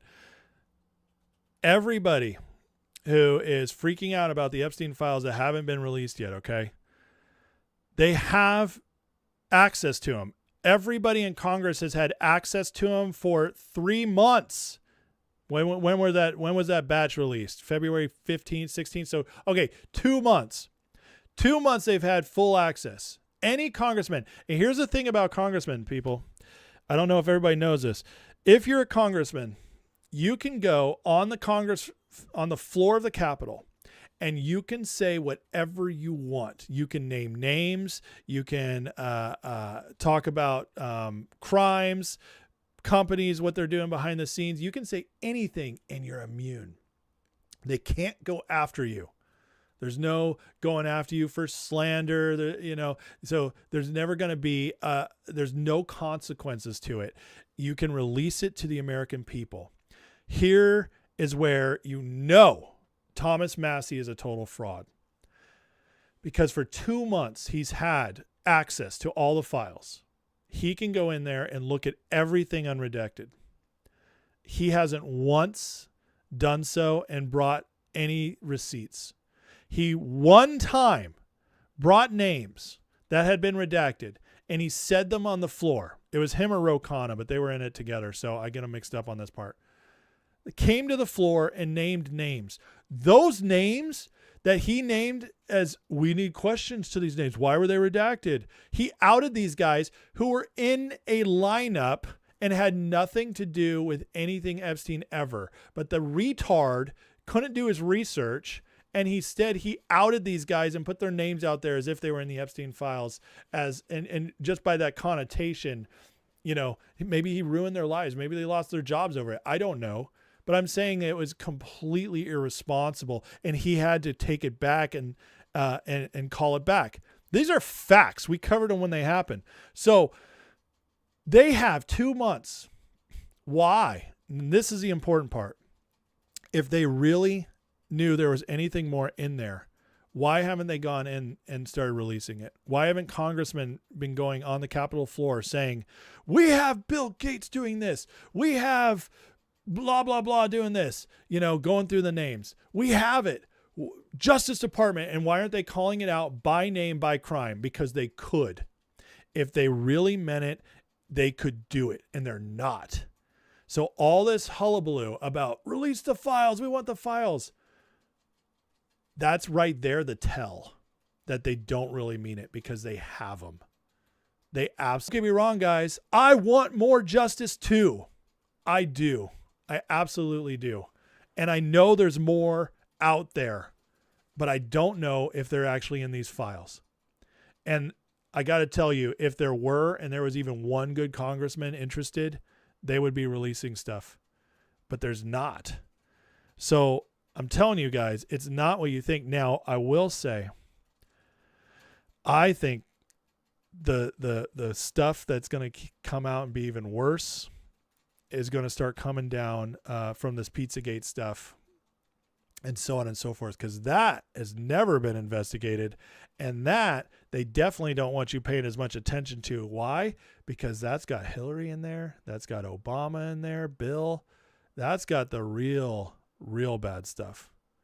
The Epstein files, what we found out about Epstein is what I told you guys was going to come out all along, that Epstein, even though there was trafficking, even though there was a lot of sexual abuse, absolutely, even though he did bring guys to that island, they did terrible things, but that wasn't the main thing going on. Epstein's main thing was he was the financial connector. He was hooking everybody up with deals. He was putting everybody in contact with each other. He was helping the Rothschilds and controlling the Obama administration. That he was helping everybody pull strings. That's what he was doing. And what the sexual stuff was the secondary stuff. And unfortunately, only the people who've done the most research on Epstein understand that, because that's not the spicy, exciting stuff. But he's gone now. Ghislaine's in prison. We have all this information out there, 3.5 million files. And I think everything else held back, it was either they can't share it or it's under investigation. The other part is there's been years and years of cases over this. Many of the victims testified. Many of them got paid out. Chase Bank, JP Morgan Chase, and the Epstein estate, between the two of them, paid out the victims over $450 million. Why does nobody talk about that? That's happened. And a lot of that stuff, just like the Trump administration, 3 judges sealed those files and wouldn't unseal them for the Trump administration. So that's what Trump means when he says the Epstein stuff's a hoax. Not that it was, what happened was a hoax, but how the Democrats were using it. It just didn't have what they wanted, because they only wanted it for Trump. And it also didn't have what the people wanted either. Now, you can criticize the administration for not communicating it correctly, all that, and I would be right there with you. Especially, I think Bondi, that's the one thing she really didn't do well. And it taints her legacy, because she actually did a lot of other stuff really well, which I've gone to in other times. But on the Epstein stuff, guys, just remember this. What Blanche just said here is huge. Congress has had 2 months, and it's still open for them to go in any time, and they're immune. They could be pushing justice. They could be doing investigations. None of it's happening. And that kind of tells you all you need to know about who really cares about the Epstein files, and if there's even anything left for them to put out there. They really might not have the smoking guns people want. And we might just have to be happy with the smoking guns we got, which was still a lot, and told us a whole hell of a lot, especially with how Epstein was controlling the Obama administration, how he was trying to take down Trump, how all the people working with him for those kind of things. And also the Steve Bannon stuff was huge. That was huge too. All right, let's keep going. Multiple congressional sources. So the justice is continuing, okay? And it's starting to ramp up. Multiple congressional sources tell me they've been alerted to expect a criminal indictment from a federal grand jury of former CIA Director John Brennan for lying to Congress. Brennan's the same CIA director who told Eric Holder falsified criminal charge. So they're bringing back Brennan. This time it's going to be a true indictment from a grand jury. Trump called out Comey the other day. So the ball's rolling, guys. Congress, all the sexual allegation stuff starting to happen. That ball's rolling. the Pizzagate, J.D. Vance talking about fraud. Well, I mean, his investigations, he's now the fraud guy, but you could tie that stuff in pretty easy. That's a big investigation type post. He's got a lot of power for that. I was going to say something and I was going to totally butcher a word, but regardless, all this coming out is just proof to me that we're ramping up that next level, and we're starting to bring it to back here domestically, and Iran is finishing what's out there. And as that finishes up, it's going to really ramp up here. And guys, I think we're going to start seeing a lot of those arrests we've been wanting. So I'm excited about that, and I hope you are too. Okay. All right. That was another long segment. I got a couple left, guys, but before I do, I'm going to take a little break. Guys, hit that like, hit that subscribe. If you don't mind, I would appreciate it. I thought I saw a couple people tag me, so let me see what I missed here. Oh, guys want to get my attention? Now is a good time. Let's see. Kev the Tech says, I believe the real nasty stuff, worse than what's released, still being held back for right timing. And that's very possible as well. Absolutely. Avoid pizza from Hollywood and Washington. Good advice there, sir. Oh yeah. I'm not, there's some stuff in the chat we're definitely not going to be talking about on screen. Uncompromised says Epstein files could cause an economic collapse globally. Too many big players. That may have been true a decade ago, but what Trump has done by really remaking our economy in so many ways to be more sovereign, more domestic, I don't think that would happen anymore. But at one point it could have, for sure.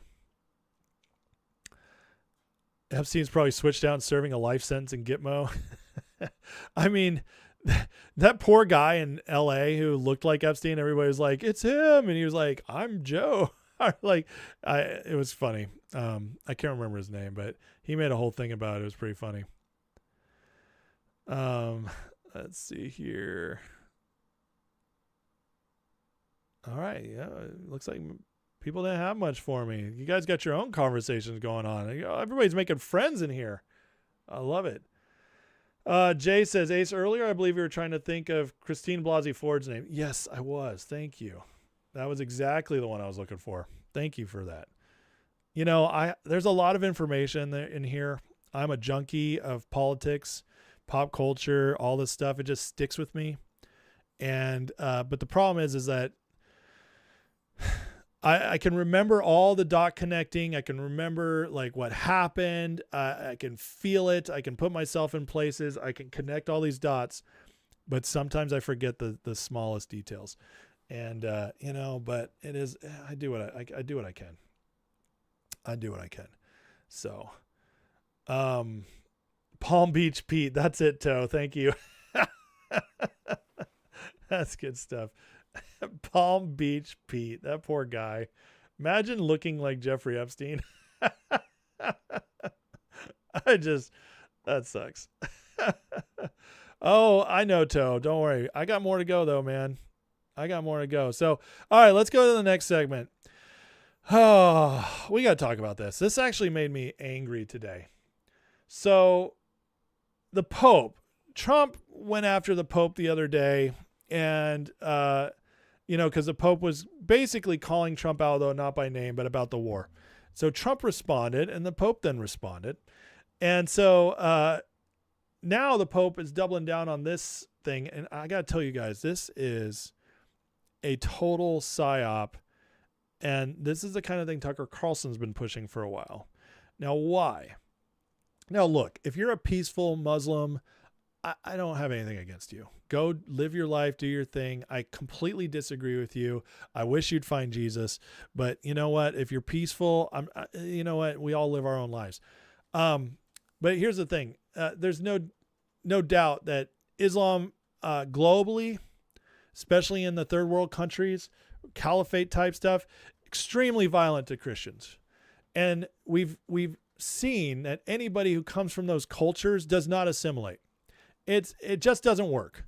So you can't make it happen. The only Muslims that can work out are the ones that were raised in first world countries in the first place, because they leave out all the extreme stuff. These ones, that's just not how it works. And so when the Pope is coming out and saying, like, we need to be less fearful of Islam, when I'm watching Nigerians, 4-year-olds being sold as slaves, thousands being murdered, all in the name of Allah, when I've been told my whole life, like, I'm going to hell because, or I'm a Satan, I'm the great Satan because I'm a Christian. When I've watched this my entire life, Christians just get mowed down by Muslims. I'm sorry. I'm not afraid of Islam, but I think it's a pox in the world. I really do, for the most part. And I just, as a Christian, there's no peace with these people. They don't want to be westernized. If they want to stay in their countries and do their thing, and you know, I mean, it's terrible how they treat their women and children. It's awful. But whatever. I mean, we can't fix everybody. That has to be fixed out over time. But for the Pope to come out and say this, it's just insane. And I got to tell you guys, I've been in the church my whole life. No legitimate Bible-believing Christian can actually agree with this. It's just impossible. But it goes deeper. It gets so much worse. And so, like, cynical Publius here has this great take, because, you know, after the Pope called out Trump the other day, you know what he did? He went and talked with Obama's former campaign manager, David Axelrod. And so Publius writes, one doesn't need to be a rocket scientist to realize the reason Obama henchman David Axelrod met with Pope Leo last week was to coordinate a media propaganda blitz and quasi-color revolution designed to separate faithful American Catholics from support for the MAGA agenda. 100%. Do you know that the Catholics hold currently a 58% approval of Trump and voted for him by 55% in the 2024 election? Yeah. If they can even pull away 3% of that, 4%, 5% of that, that's going to hurt for the midterms. This is absolutely a psyop. Why else would the Pope be getting involved in politics? It doesn't make sense unless there's an agenda. This was supposed to be the American Pope too. Interesting about that. But thankfully we have a lot of people responding. And this just tells you that our people are the, you know, even though they are Catholic, we have smart Catholics in positions of power. And here's Tom Homan responding to the Pope and his talk on immigration. By the way, did you guys know that the NGOs, the biggest NGOs most responsible for helping pull people illegally across the border, you know, the number one was the Catholics? Yeah, their Catholic organization was bringing them over, helping the Joe Biden administration. Now, if you're Catholic, I have nothing against you personally. I think you're a Christian. I'm not against. I know people who hate all Catholics, who think, listen, that's nonsense. That goes back to crap from, you know, the Middle Ages. I just, no. If you declare Jesus as a Christ and you believe in him as the Son of God and you've accepted him as your Savior, you're saved. That's the gospel. It's that simple. You can believe some stupid stuff and still be saved. But Catholics in general, I don't have any issue with. What I do have issue with is your power structure. I have issues with the Vatican. I have issues with your popes. I have issues with many of your cardinals. I have issues with your structure that is basically controlled by socialist lefties and commies. That's what I have problem with. So you and me, personal level, we're totally good. But can we admit that these people at the top are cray-cray? Well, Tom Homan can. Let's listen to what he's got to say. I'm not going to speak for the president. I'm speaking for myself, a lifelong Catholic.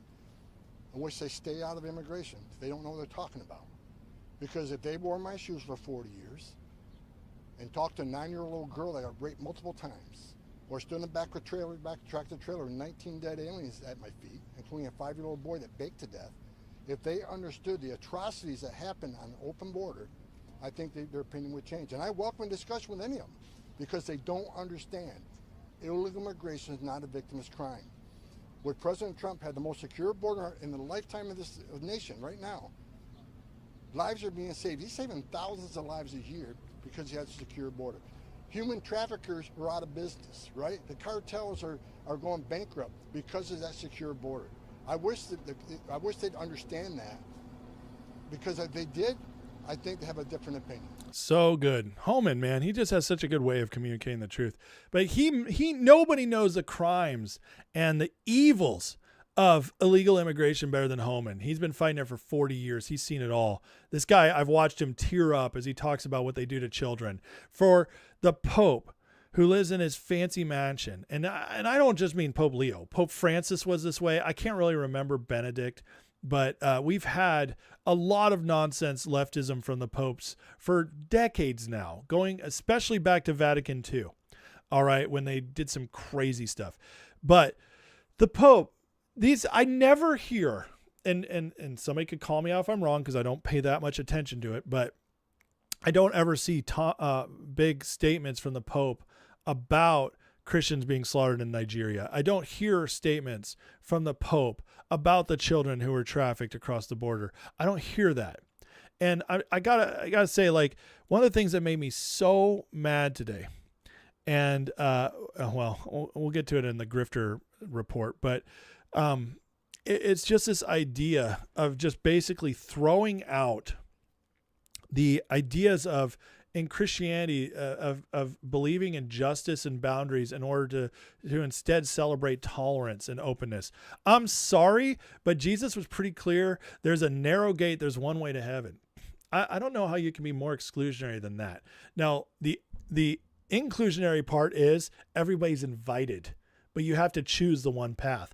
And everything about God in the Bible is boundaries and certain pathways. God is a God of justice. He's a God of law. And I know the libertarians don't want to hear this. He is a God of governance. He creates government everywhere he goes. The letter, or the number 12, literally represents government. 12 tribes of Israel, 12 apostles. Do the math. It's not hard to figure out. Everywhere God goes, government is established. It even says with Jesus in Isaiah, the government shall rest upon his shoulders. Romans 13 talks all about government. God is a God of government. And the reason you're God of government is because God believes in peoples and he believes in nations. He does. And it's not that one's better than the other as far as the value of humanity. Whoops. Thanks for the ad block. I didn't ask for it. I'm on X. But this stuff drives me nuts. And, as somebody who has studied the Bible a lot, spent a lot of time doing all this, but still, I'm not as old as the Pope. I didn't serve in the church my whole life. He should know his Bible better than I do. And yet somehow it's not that much harder for me to be like, well, no, I can show you exactly how the Bible supports what, say, President Trump's doing in most of these situations. I mean, versus like this namby-pamby commie BS nonsense. So it's just crazy to me. And thankfully we got J.D. Vance calling it out too. Number one, when the Pope says that God is never on the side of those who wield the sword, there is more than a 1,000-year tradition of just war theory. Okay? Now, we can, of course, have disagreements about whether this or that conflict is just, but I think that it's important, in the same way that it's important for the Vice President of the United States to be careful when I talk about matters of public policy. I think it's very, very important for the Pope to be careful when he talks about matters of theology. And I think that one of these issues here is that there has been, again, hey, random dude screaming, I told you I'd respond to your point. I just want to respond to this question first. But I think one of the issues here is that if you're going to opine on matters of theology, you've got to be careful. You've got to make sure it's anchored in the truth. And that's one of the things that I try to do. And it's certainly something I would expect from the clergy, whether they're Catholic or Protestant. Now, I love it. I love it. Such a good response. This is, and this is important because it's got to be handled with class, because, we are dealing with the leader of, gosh, how many Americans are Catholic? 50 million, 70 million, something like that. It's crazy. But it just shows you can be a free thinker and as a Catholic. JD proves it. Tom Homan proves it.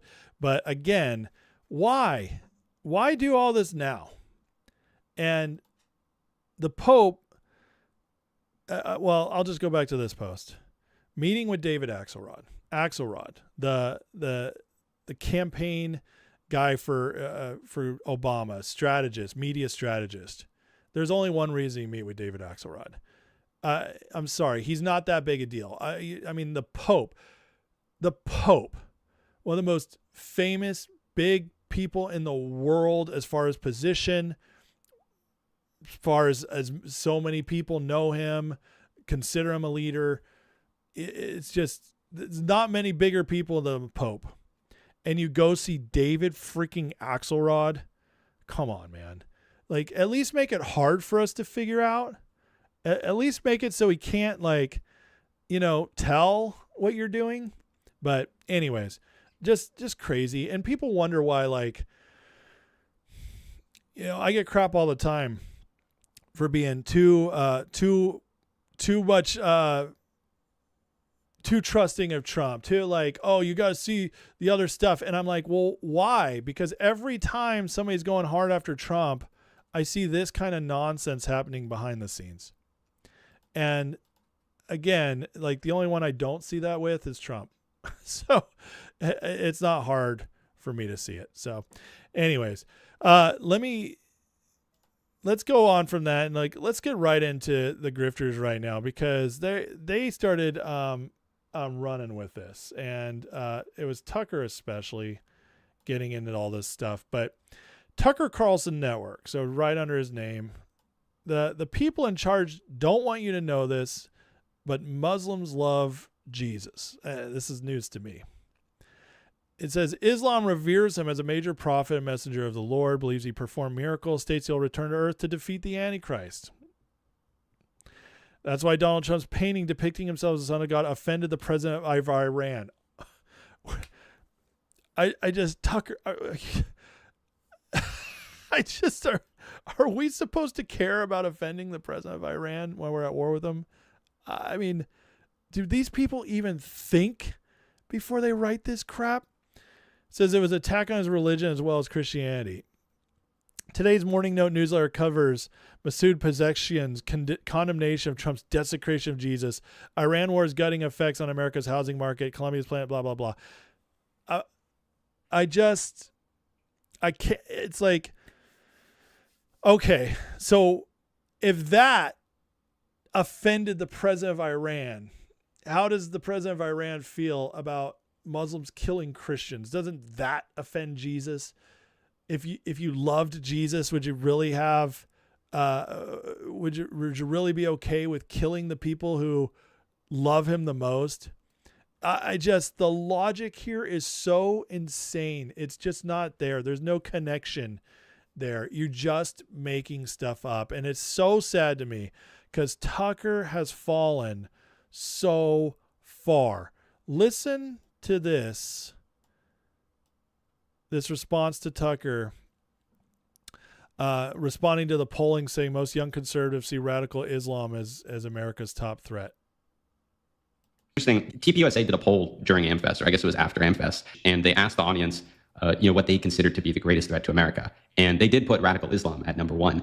I'm wondering where you think those sentiments are coming from. I mean, I've heard you say before that this is an op, and that we all know which foreign government it's actually coming from. Which government is it, and can you explain how that operation works? How is it, kind of lured into those? From the Israeli government and its many defenders and informal employees in the United States, of course. And I guess I would just say if that was actually, I don't know how people responded to the poll, I don't know who answered it, but, I believe in measuring reality a little more empirically. And, I don't know anyone in the United States in the last 24 years who's been killed by radical Islam. I don't know of anyone in the last 25 years in the United States who's been killed by radical Islam. We literally just had a shooting in Austin 3 weeks ago, or 4 weeks ago, right after the Iranian war started. That was a Muslim killing people at a bar. This is insanity. And it's so sad to me because I liked Tucker for a while to watch this, but it just gets worse and worse and worse. And if you want to,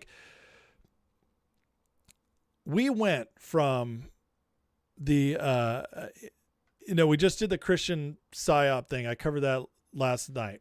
Okay. And now we're making this push into why we should be embracing Islam too. Well, you know what that really is saying? It's because we're at war with Iran right now, but it's also because a lot of the people coming across the border, that's what we were bringing in. Look at the Sudanese, especially in like Minnesota. Okay, that's a perfect example. Look what's going on in Dearborn, Michigan. Look what's going on in Nashville, Tennessee now. They've made the public schools set their timers and some I can't remember exactly how it works, but they're putting the kids on like this schedule to line up with the Muslims. We're talking a fraction of society is now getting all this influence in certain areas. You could see what they were trying to do in Texas before Governor Abbott kind of started putting a kibosh on it, and Paxton started slowing it down. I mean, this stuff's crazy. It's crazy. And yet we have this man who had major influence for a while, at least. He's losing it fast.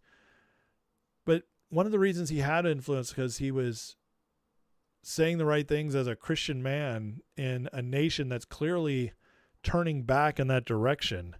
And now it's bring it out and crush that.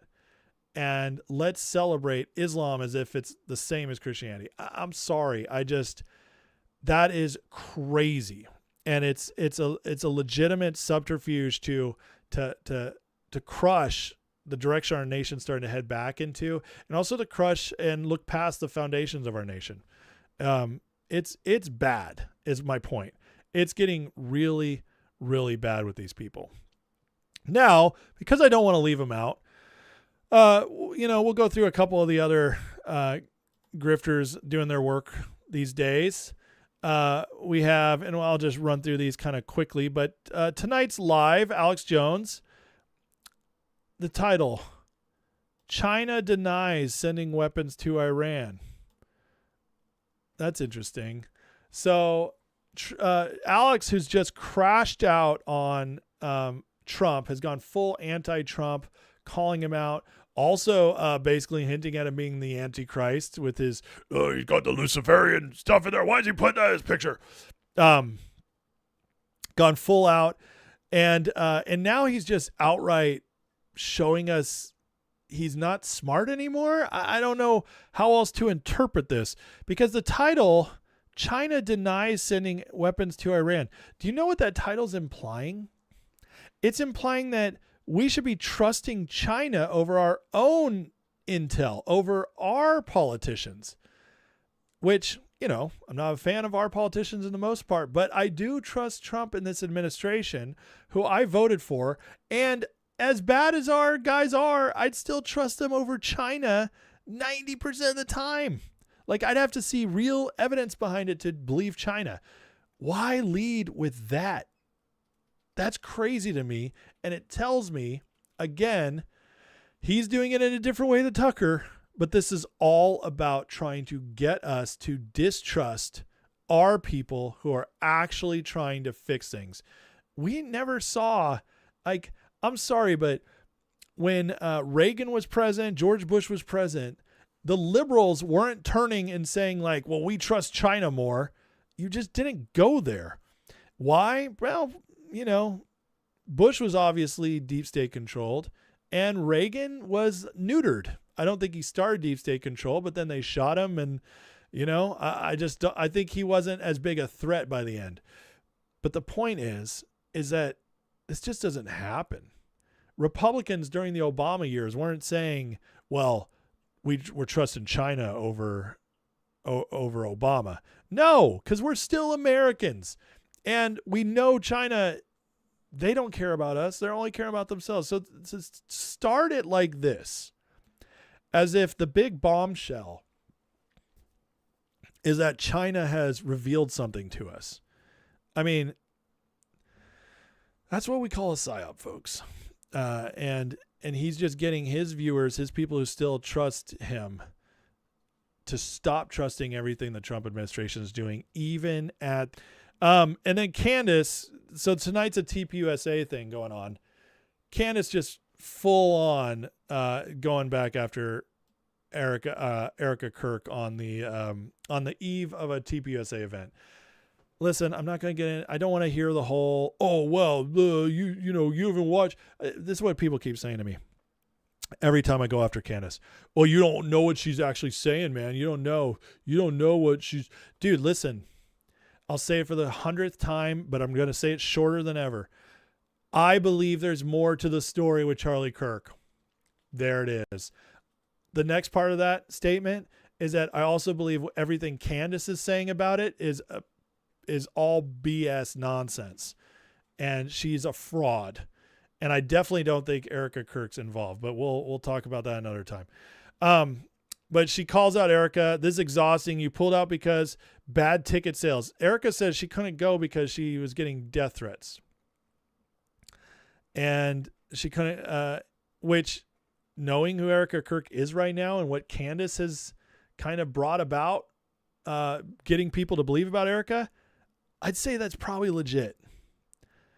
And for her to call her out about this and say she just didn't show up because there wasn't enough tickets sold when the freaking vice president of the United States is there, I'm sorry. I can't. It's just, who believes this crap? I don't understand it. It's nonsense.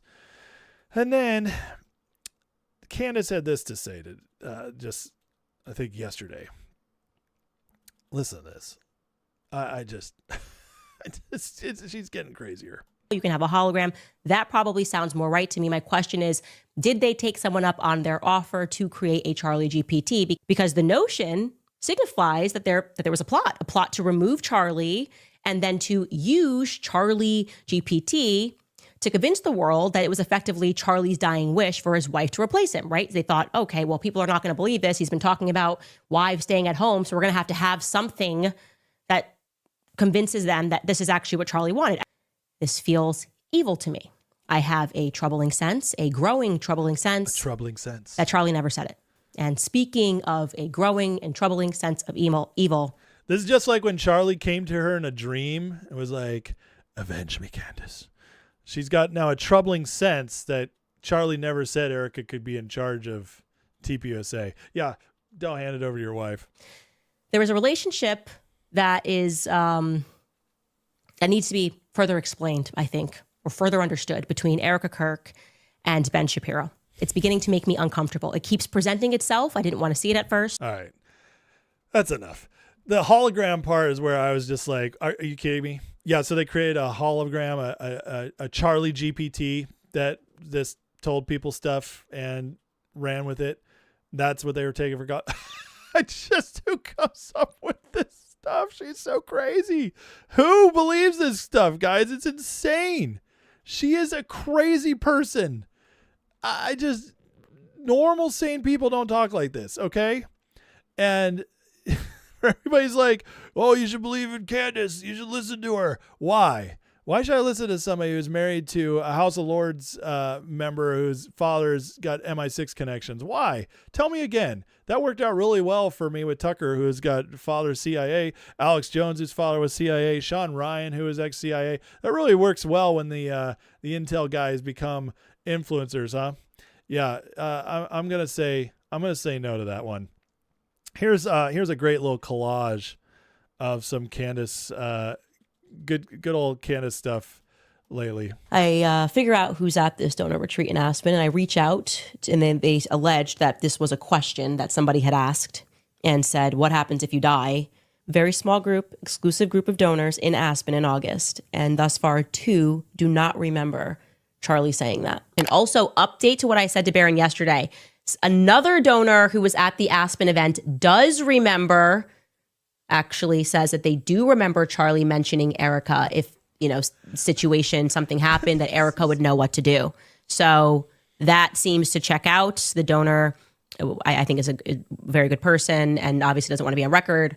But, different, I brought that up yesterday about whether or not that actually happened in Aspen, and there is a donor that does specifically remember that. So I set about, just sort of after I met with her, reaching out to people that attended that event. And I spoke to a total of 4 people, and I can tell you that 3 out of the 4 people, and one was a The story keeps changing. You guys notice? I'm not going to play the whole thing, but you guys can go watch the whole clip on X and how it finishes. But here's the deal. Like, okay, you guys see what I do, right? I talk to you guys and I put up all my information behind me. Just show you guys what I'm doing. Candace stares at her laptop and just bloviates the whole time. And it's always, trust me, bro, everything. It's just, it's crazy. So JD though called her out tonight. And I love JD Vance for this. But so Erica's struggling with this. And of course, that's terrible, unspeakable. Most of us cannot even put ourselves in her shoes, while at the same time, she's trying to make sure that Charlie's legacy doesn't die. And in that context, everybody is attacking her over everything, and they're lying about her. And it's one of the most disgraceful things that I've ever seen in public life.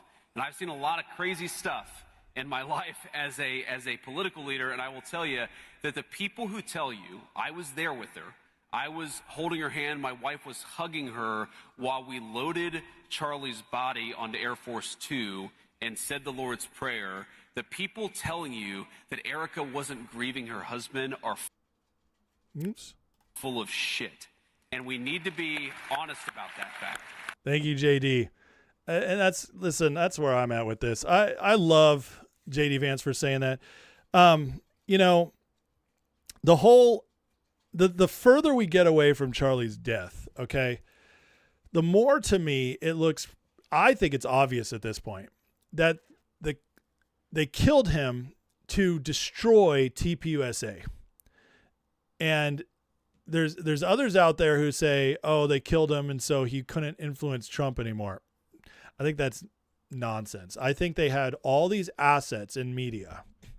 Candace, Tucker, Alex, Megan, Dave Smith, so on and so forth, Sean Ryan. They have all these assets in media, whether they're completely directly paid or conditioned to say certain things, or if it's, some other kind of coordination. I don't know how they pull it off, but I can tell you they all say kind of the same stuff at the same time these days, going after Trump. But Charlie was the one we all trusted most, because he did the work. He was on the ground, and the administration trusted him the most too.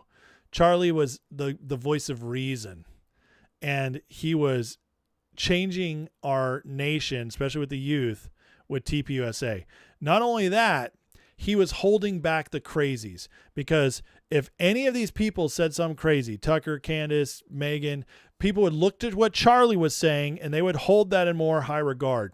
Taking out Charlie made it possible for these other influencers to kind of, shoot up and take his place in his wake and try to take up that energy that we lost with Charlie. And then they all started turning against Trump with Charlie gone. And we don't have that guy anymore. We don't have Rush Limbaugh. We don't have Charlie Kirk. We don't have Scott Adams. In my opinion, the 3 people in media who understood Trump the most and also had the influence to counter this insanity, they're all gone. And now it's been nonstop. Candace didn't wait 2 weeks before she started turning down Turning Point. So is there more to the Charlie Kirk death? Absolutely, I believe there is. But it's not Turning Point. The real conspiracy is, where'd it come from deep state wise? Was it MI6? Was it City of London? Through MI6? Was it Mossad? What was it? Who was it? Because who gained the most from that? Everybody trying to tear down Trump. And if you're going to look at who benefits, which is usually how you unearth a conspiracy, that's who benefits the most. TPUSA did not benefit from Charlie's death. TPUSA, the Charlie Kirk show on YouTube, I get more views half the time than they get. Charlie was pulling in millions of views every time. They are losing so much money. I know when he first died, they got a bunch of signups and stuff, but overall, they're losing so much money because Charlie died. TPUSA, them becoming weaker is a major hit to MAGA. Charlie being gone is a major hit to Donald Trump and MAGA.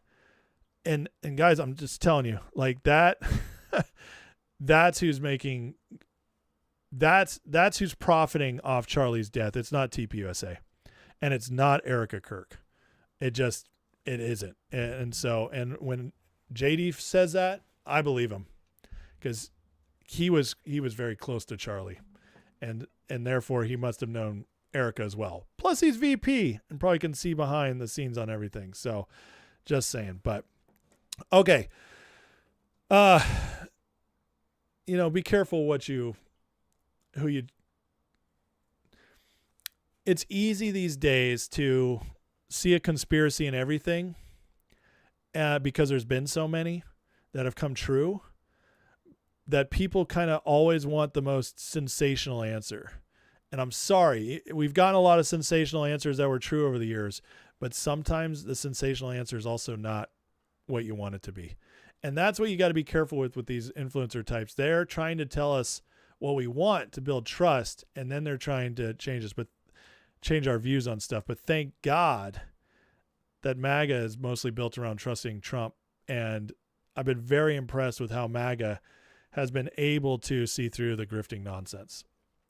Okay, let me get in the chat, guys. Please hit that like, hit that subscribe if you're enjoying the show. If you learn anything, if you're in the chat, I did see some people started trolling a little bit. Had to put an end to that, but that's okay. I take it as a compliment. I did get a couple super chats. Let's get to them first. David J123 says, complaining about Trump right now is like hiring a guy to do your landscaping. He just started digging the holes. Trump has 3 more years to get the job done we hired him to do. That is a great comment, David. And thank you for the $10 donation. I appreciate it. Got $5 donation from Samson. He says, what about all the human trafficking going through the Strait of Hormuz? That's a great question, Samson. To which I'd ask, what specifically are you talking about right now? Like, is this something you've heard about? Is this something you've seen? Because I'll say I've been following this very closely, and I'm not saying it doesn't happen, because probably obviously does, knowing the country's over there. But if Trump's blockading this, if they're stopping it, that could all be part of an operation to stop it. Most ships haven't been getting through. The ones that have been oil. So, yeah, I haven't heard much on it. I'll just be honest. I haven't heard much. If I hear more on that, I'll follow up for sure. But Trump stopped so much trafficking everywhere else. It wouldn't surprise me if that was also one of the reasons they wanted to control that. Diana with the first super chat, $10 super chats. Thank you so much. She says, thank you for all you do. Question, did Massey ever do any good stuff? Well, yeah, of course he did. They always do some good stuff. This is how, like, if all they did, all these grifters, all these people who are lying and trying to steer us astray, if they never did anything good, they want to build trust. So what Massey did, he came in, I can't remember what year he came in, 2014 maybe, with the Tea Party. He came in and he played it straight. He never shook anything up. He never wrote his own bills, really got anything passed. He voted straight ticket Republican most of the time. Only voting against the Republicans when he was being principled. So like on spending and stuff. And so in that sense, he did good stuff. He was a reliable Republican conservative vote 95 to 97% of the time. And then the only time he'd branch off is when he went libertarian and was a little less conservative, more liberal, which is where the libertarians do that on cultural stuff. So that's where Massey was bad. What happened though, he's never done anything major. In fact, as far as I know, other than the Epstein file thing, he's never gotten a bill passed. But what Thomas Massey did do is start showing his true colors under Biden. He is the reason Biden got the budget passed through that had the no debt ceiling for a year and a half. Massey was the deciding vote that got it cast out of committee. Yeah, Mr. Libertarian Principled allowed for the highest spending budget bill ever passed in history. It's his fault. Massey then never talked about Epstein until Donald Trump was pretty clearly going to be the nominee again. And then he became very interested in Epstein. So Massey is a complete fraud. He gets most of his money from lefties. He gets funded by the same people who fund the what's it called? The Squad. He gets Act Blue donations, Pink, whatever they're called, Project Pink. I can't remember. Code Pink. Code Pink is now is now calling him and publicly saying he's the principal guy. It's just, he's a fraud. He's a fraud. But has he ever done good stuff? Yeah. It's just like Tucker Carlson's done good stuff and Candace has done good stuff in the past. Like they build trust by doing good stuff, and then they're only deployed when it makes sense. It's like John Roberts in the Supreme Court. He does a lot of great votes, and we've gotten a lot of big wins with John Roberts on our side. But then something like the tariffs comes up, or gay marriage, or what was the other big one? I can't think of it right now. But then he doesn't vote for it, and he betrays the conservatives. And they pick and choose where they're going to reveal who they are. Because if they always did it, nobody would trust them, and they wouldn't have power. They're double agents, so to speak. So I hope that helps. Okay, let's see. Kathy says Catholic Church, Rothschilds, Davos, EU, City of London benefit from Charlie's death. Rothschilds, Vatican enter together. NWS. I would say I agree with pretty much that entire statement. I think it's I'd change the details a little bit, but that overall is true. Yeah. Starseed says the other thing, what made Charlie the most powerful person on earth, he was 100% loyal to Trump and MAGA and never compromised. Well, not only not compromise, he was loyal, but he understood how to be loyal without being without being stupid. Like, he could voice disagreement, but then he'd say, "But I trust Trump's decision making." He knew how to be authentic, I should say. And I'll say this: he was actually most loyal to Jesus. And that gave him even more power and grace for who he was, especially at his age. So, Amy Coney Barrett's on the same road as John Roberts for sure. Remember when Trump said two justices are foreign controlled? He's looking into it. I think it's those two. I really do. Why is the worst crime on earth being loyal to crime? Or being loyal to Trump? Is definitely not the worst crime in the world. One thing we've lost in our country, because we've had so many bad leaders, is that we've lost what it means to be loyal to a leader, which is actually very necessary to get things done in major things done in life. And Americans don't always want to hear that, but a leader is necessary to galvanize, to stir up, to inspire, and to get things moving.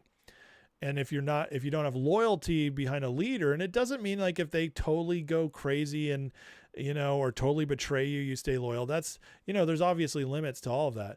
But if their mistakes are small, if their heart's still in the right place, their loyalty is necessary, and we've lost that in our country. And I think the Trump stuff, which people are like, "You're in a cult," I'm like, no, actually, I just recognize a great leader and I want to follow him, because I can see what he's doing. I want to be a part of it, and that there's nothing wrong with that. And so being loyal is a good thing.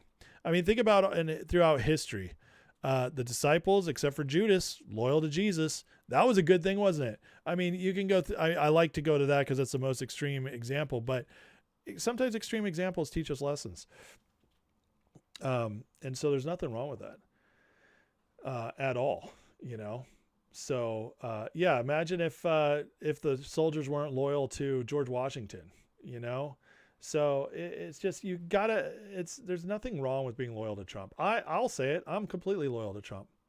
In 10 years, he's earned it. He took a bullet for me, as far as I'm concerned, for my country. and that means me. And so I'm going to support him, and his little mistakes I don't care about. And the wins he's brought us are so amazing that I'm never, I'm never disappointed. I've not been disappointed. I mean, I've had moments of disappointment, but in generally speaking, and you know what that means too? You know what part of loyalty is? It's that when you do disagree, you kind of work it out yourself, or you work it out with somebody in private. You don't go public. I will never tear down Trump public, even though sometimes I'm like, oh, why do you say that? Oh, why this? I'm never going to do it because it doesn't help the cause at all.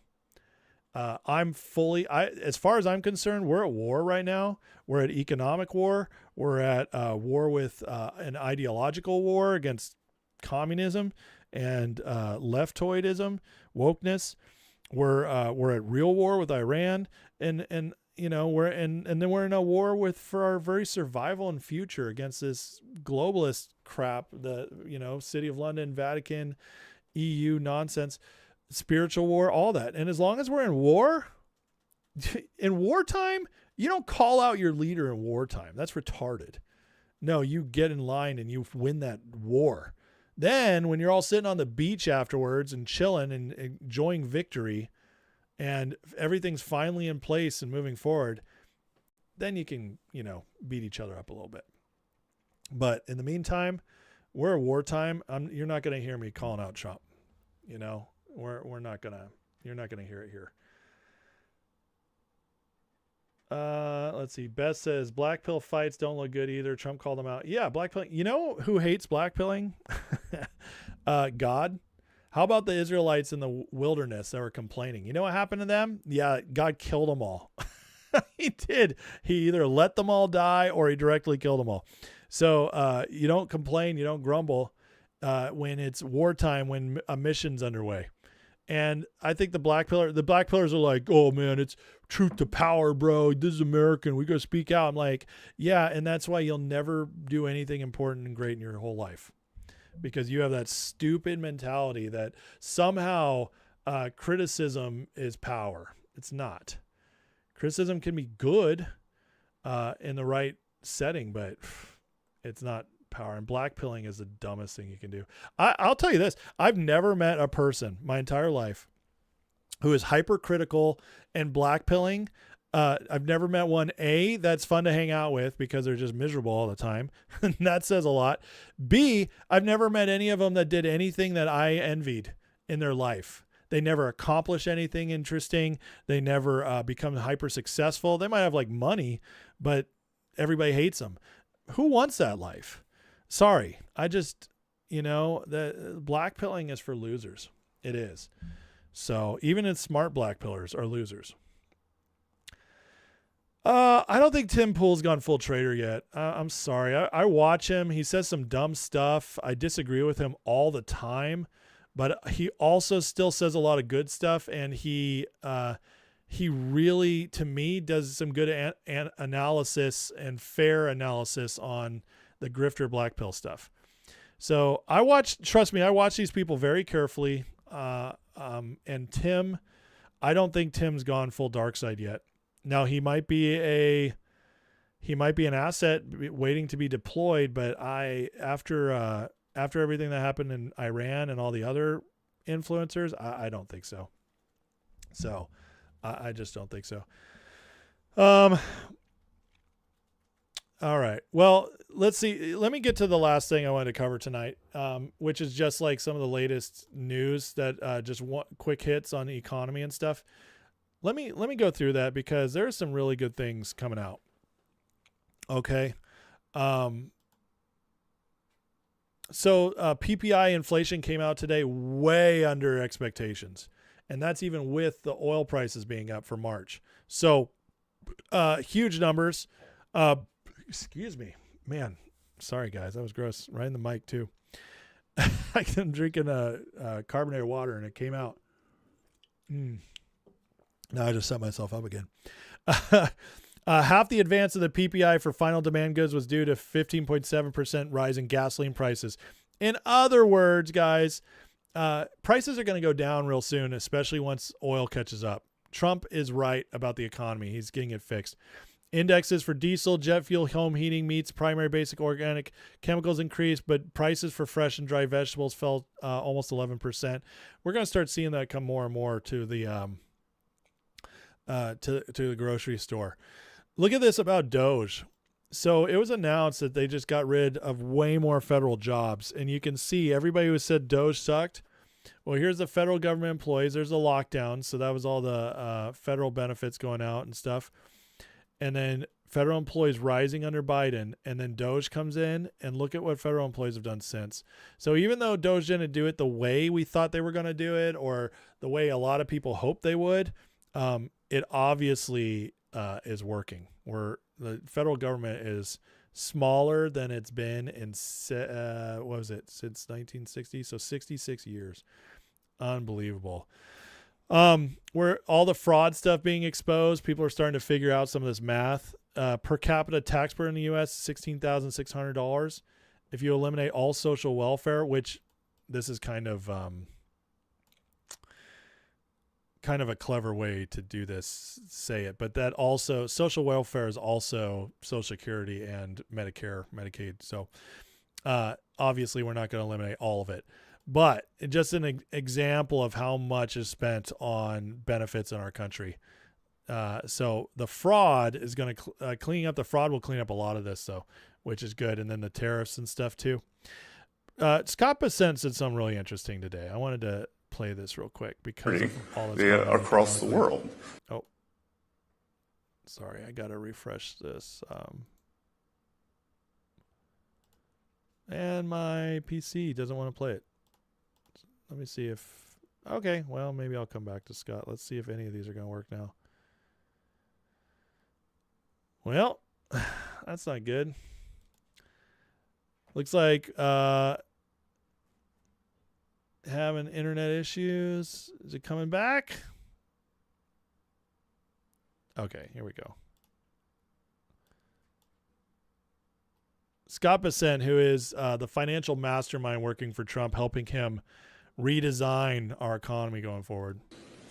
Banks were invented around Bretton Woods, which was post World War II. Europe was, and Asia was a unique time in America, and it led to incredible prosperity across the world. So why can't we do that again? And why can't we focus on growth? Like, what are the tools? What is hindering growth of these economies? Banks were invented around Bretton Woods. Now it doesn't want to turn off. I've never had issues with these videos on X before. So what do you say? Banks were invented around Bretton Woods, post-World War II. It led to incredible prosperity. Why can't we do that again? And as he says, it sounds like a new financial system is coming. Reset. What did Trump just say the other day? The real reset's about to happen, or however he phrased that. Economically, and we've talked about this many times, I expect really big things coming to the U.S. in the next couple years as all this, as they get everything done. D.C. panel issued extraordinary writ of mandamus ordering Judge Boasberg. He's the judge who keeps going after Trump over and over and over again, striking down executive orders, so on and so forth. This guy just ordered the judge to terminate the criminal contempt probe into the Trump administration's transfer of alleged Tren de Agua members to El Salvador. In other words, that's finally getting done, but it's good to see Boasberg get struck down, and we just got to pray that that guy gets out of there completely. He is an evil man, and the power our judges hold is insane. We might need to go full Andrew Jackson on him. Republicans have just passed Democrats and registered voters in Nevada. And this is just to prove my point again, guys, over and over again, that we have a major structural advantage going into our elections going forward. This year, the Democrats might squeak out the House, but I'm telling you, 28 and 30, Republicans, man, it's going to be MAGA, MAGA, MAGA. So Nevada officially a red state now. Awesome. And then the last thing is just Seth Keshel, who's the best election analysis out there because he does all of his stuff based off registrations, which is actual data, says with California and New York likely have lower Dem margins, continued acceleration of Florida, Latino gains stick in Texas, GOP is. I just said this the other day. Our demographic trends are looking for 12 to 20 years of MAGA. Boom. Look at that. Dems would need plus 25 in California to expect sort of success mirrored elsewhere going forward. And that, my friends, is telling you again, I tell you all the time, Trump's not a blip. He's the beginning of where we're going. And it's getting exciting. So CA Human with the $10 donation says, Ray Sandoval, we can see you in the chat. Hello, Ace. Well, thank you for the $10 just to call out Ray. Ray, I feel like I should probably split that one with you. All right, guys. Well, hey, please hit the like, hit the subscribe if you're new. I appreciate you watching tonight. I think probably could tell I was tired tonight. I was kind of a little bit all over the place by the end, but just wanted to get to everything. Really appreciate you guys. Thank you for being awesome in the chat. Mods, good job. I see you got rid of the trolls tonight. There were a few of them, so that was awesome. Always love seeing that. Let's see. Let me get in the chat and make sure I'm not missing anything great before I go, and then we'll pray and get out of here for the night. Kev says, "End the cheating in California, other states. Watch the Demon Rats lose." Yeah, that'll be a big part of it for sure. Let's see here. Did I miss anything? Toe says, I'm going to make you late for work tomorrow. You don't start work until 11. I got to be up at 7 a.m., bro. My kids get to school. I got to hit the gym.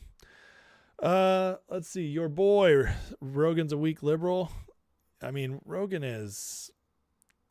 Just don't go to Rogan for political content unless he's got a good guest on. That's what I'd say. So, turn off hardware acceleration browser. I know. I just haven't had issues before. Anyways. All right. Well, you guys are awesome. I appreciate you. You know what it is with Joe? I see somebody's very upset about Joe. The thing with Joe is that he is, he's very susceptible to what his friends are saying. And a lot of his friends are like Dave Smith, like libertarian types. So I think that's what it is. But then the next person will come in and be super pro-Trump, and he'll be like, yeah, awesome. So Joe plays down to his guests a lot. But he's still a great interviewer, and his podcast is awesome when he's got a good guest on. So, all right, love you guys. Let's say a prayer, get out of here, and call tonight, and then I'll see y'all tomorrow. How's that? So, Heavenly Father, thank you for today. Bless these people watching. Thank you for them and their support, and the fact they even show up for these shows. That's awesome. So just be with them, Lord, and I pray you give us all discernment heading forward. Bless our president. Give him protection, God, wisdom, and boldness, Lord, and same for his team. Bless our country. We pray for prosperity, peace, and justice in it like never before. For a true golden age. And looking ahead, Lord, we want to leave a better country to our kids, grandkids, and great-grandkids. And Lord, just help us do whatever we can to make that happen. And again, thank you for the miracle that we even get a chance with this country when we were so close to losing it. And we thank you and pray this in Jesus' name. Amen. Okay, love you guys. Have a great night. I got to go to bed. Good night.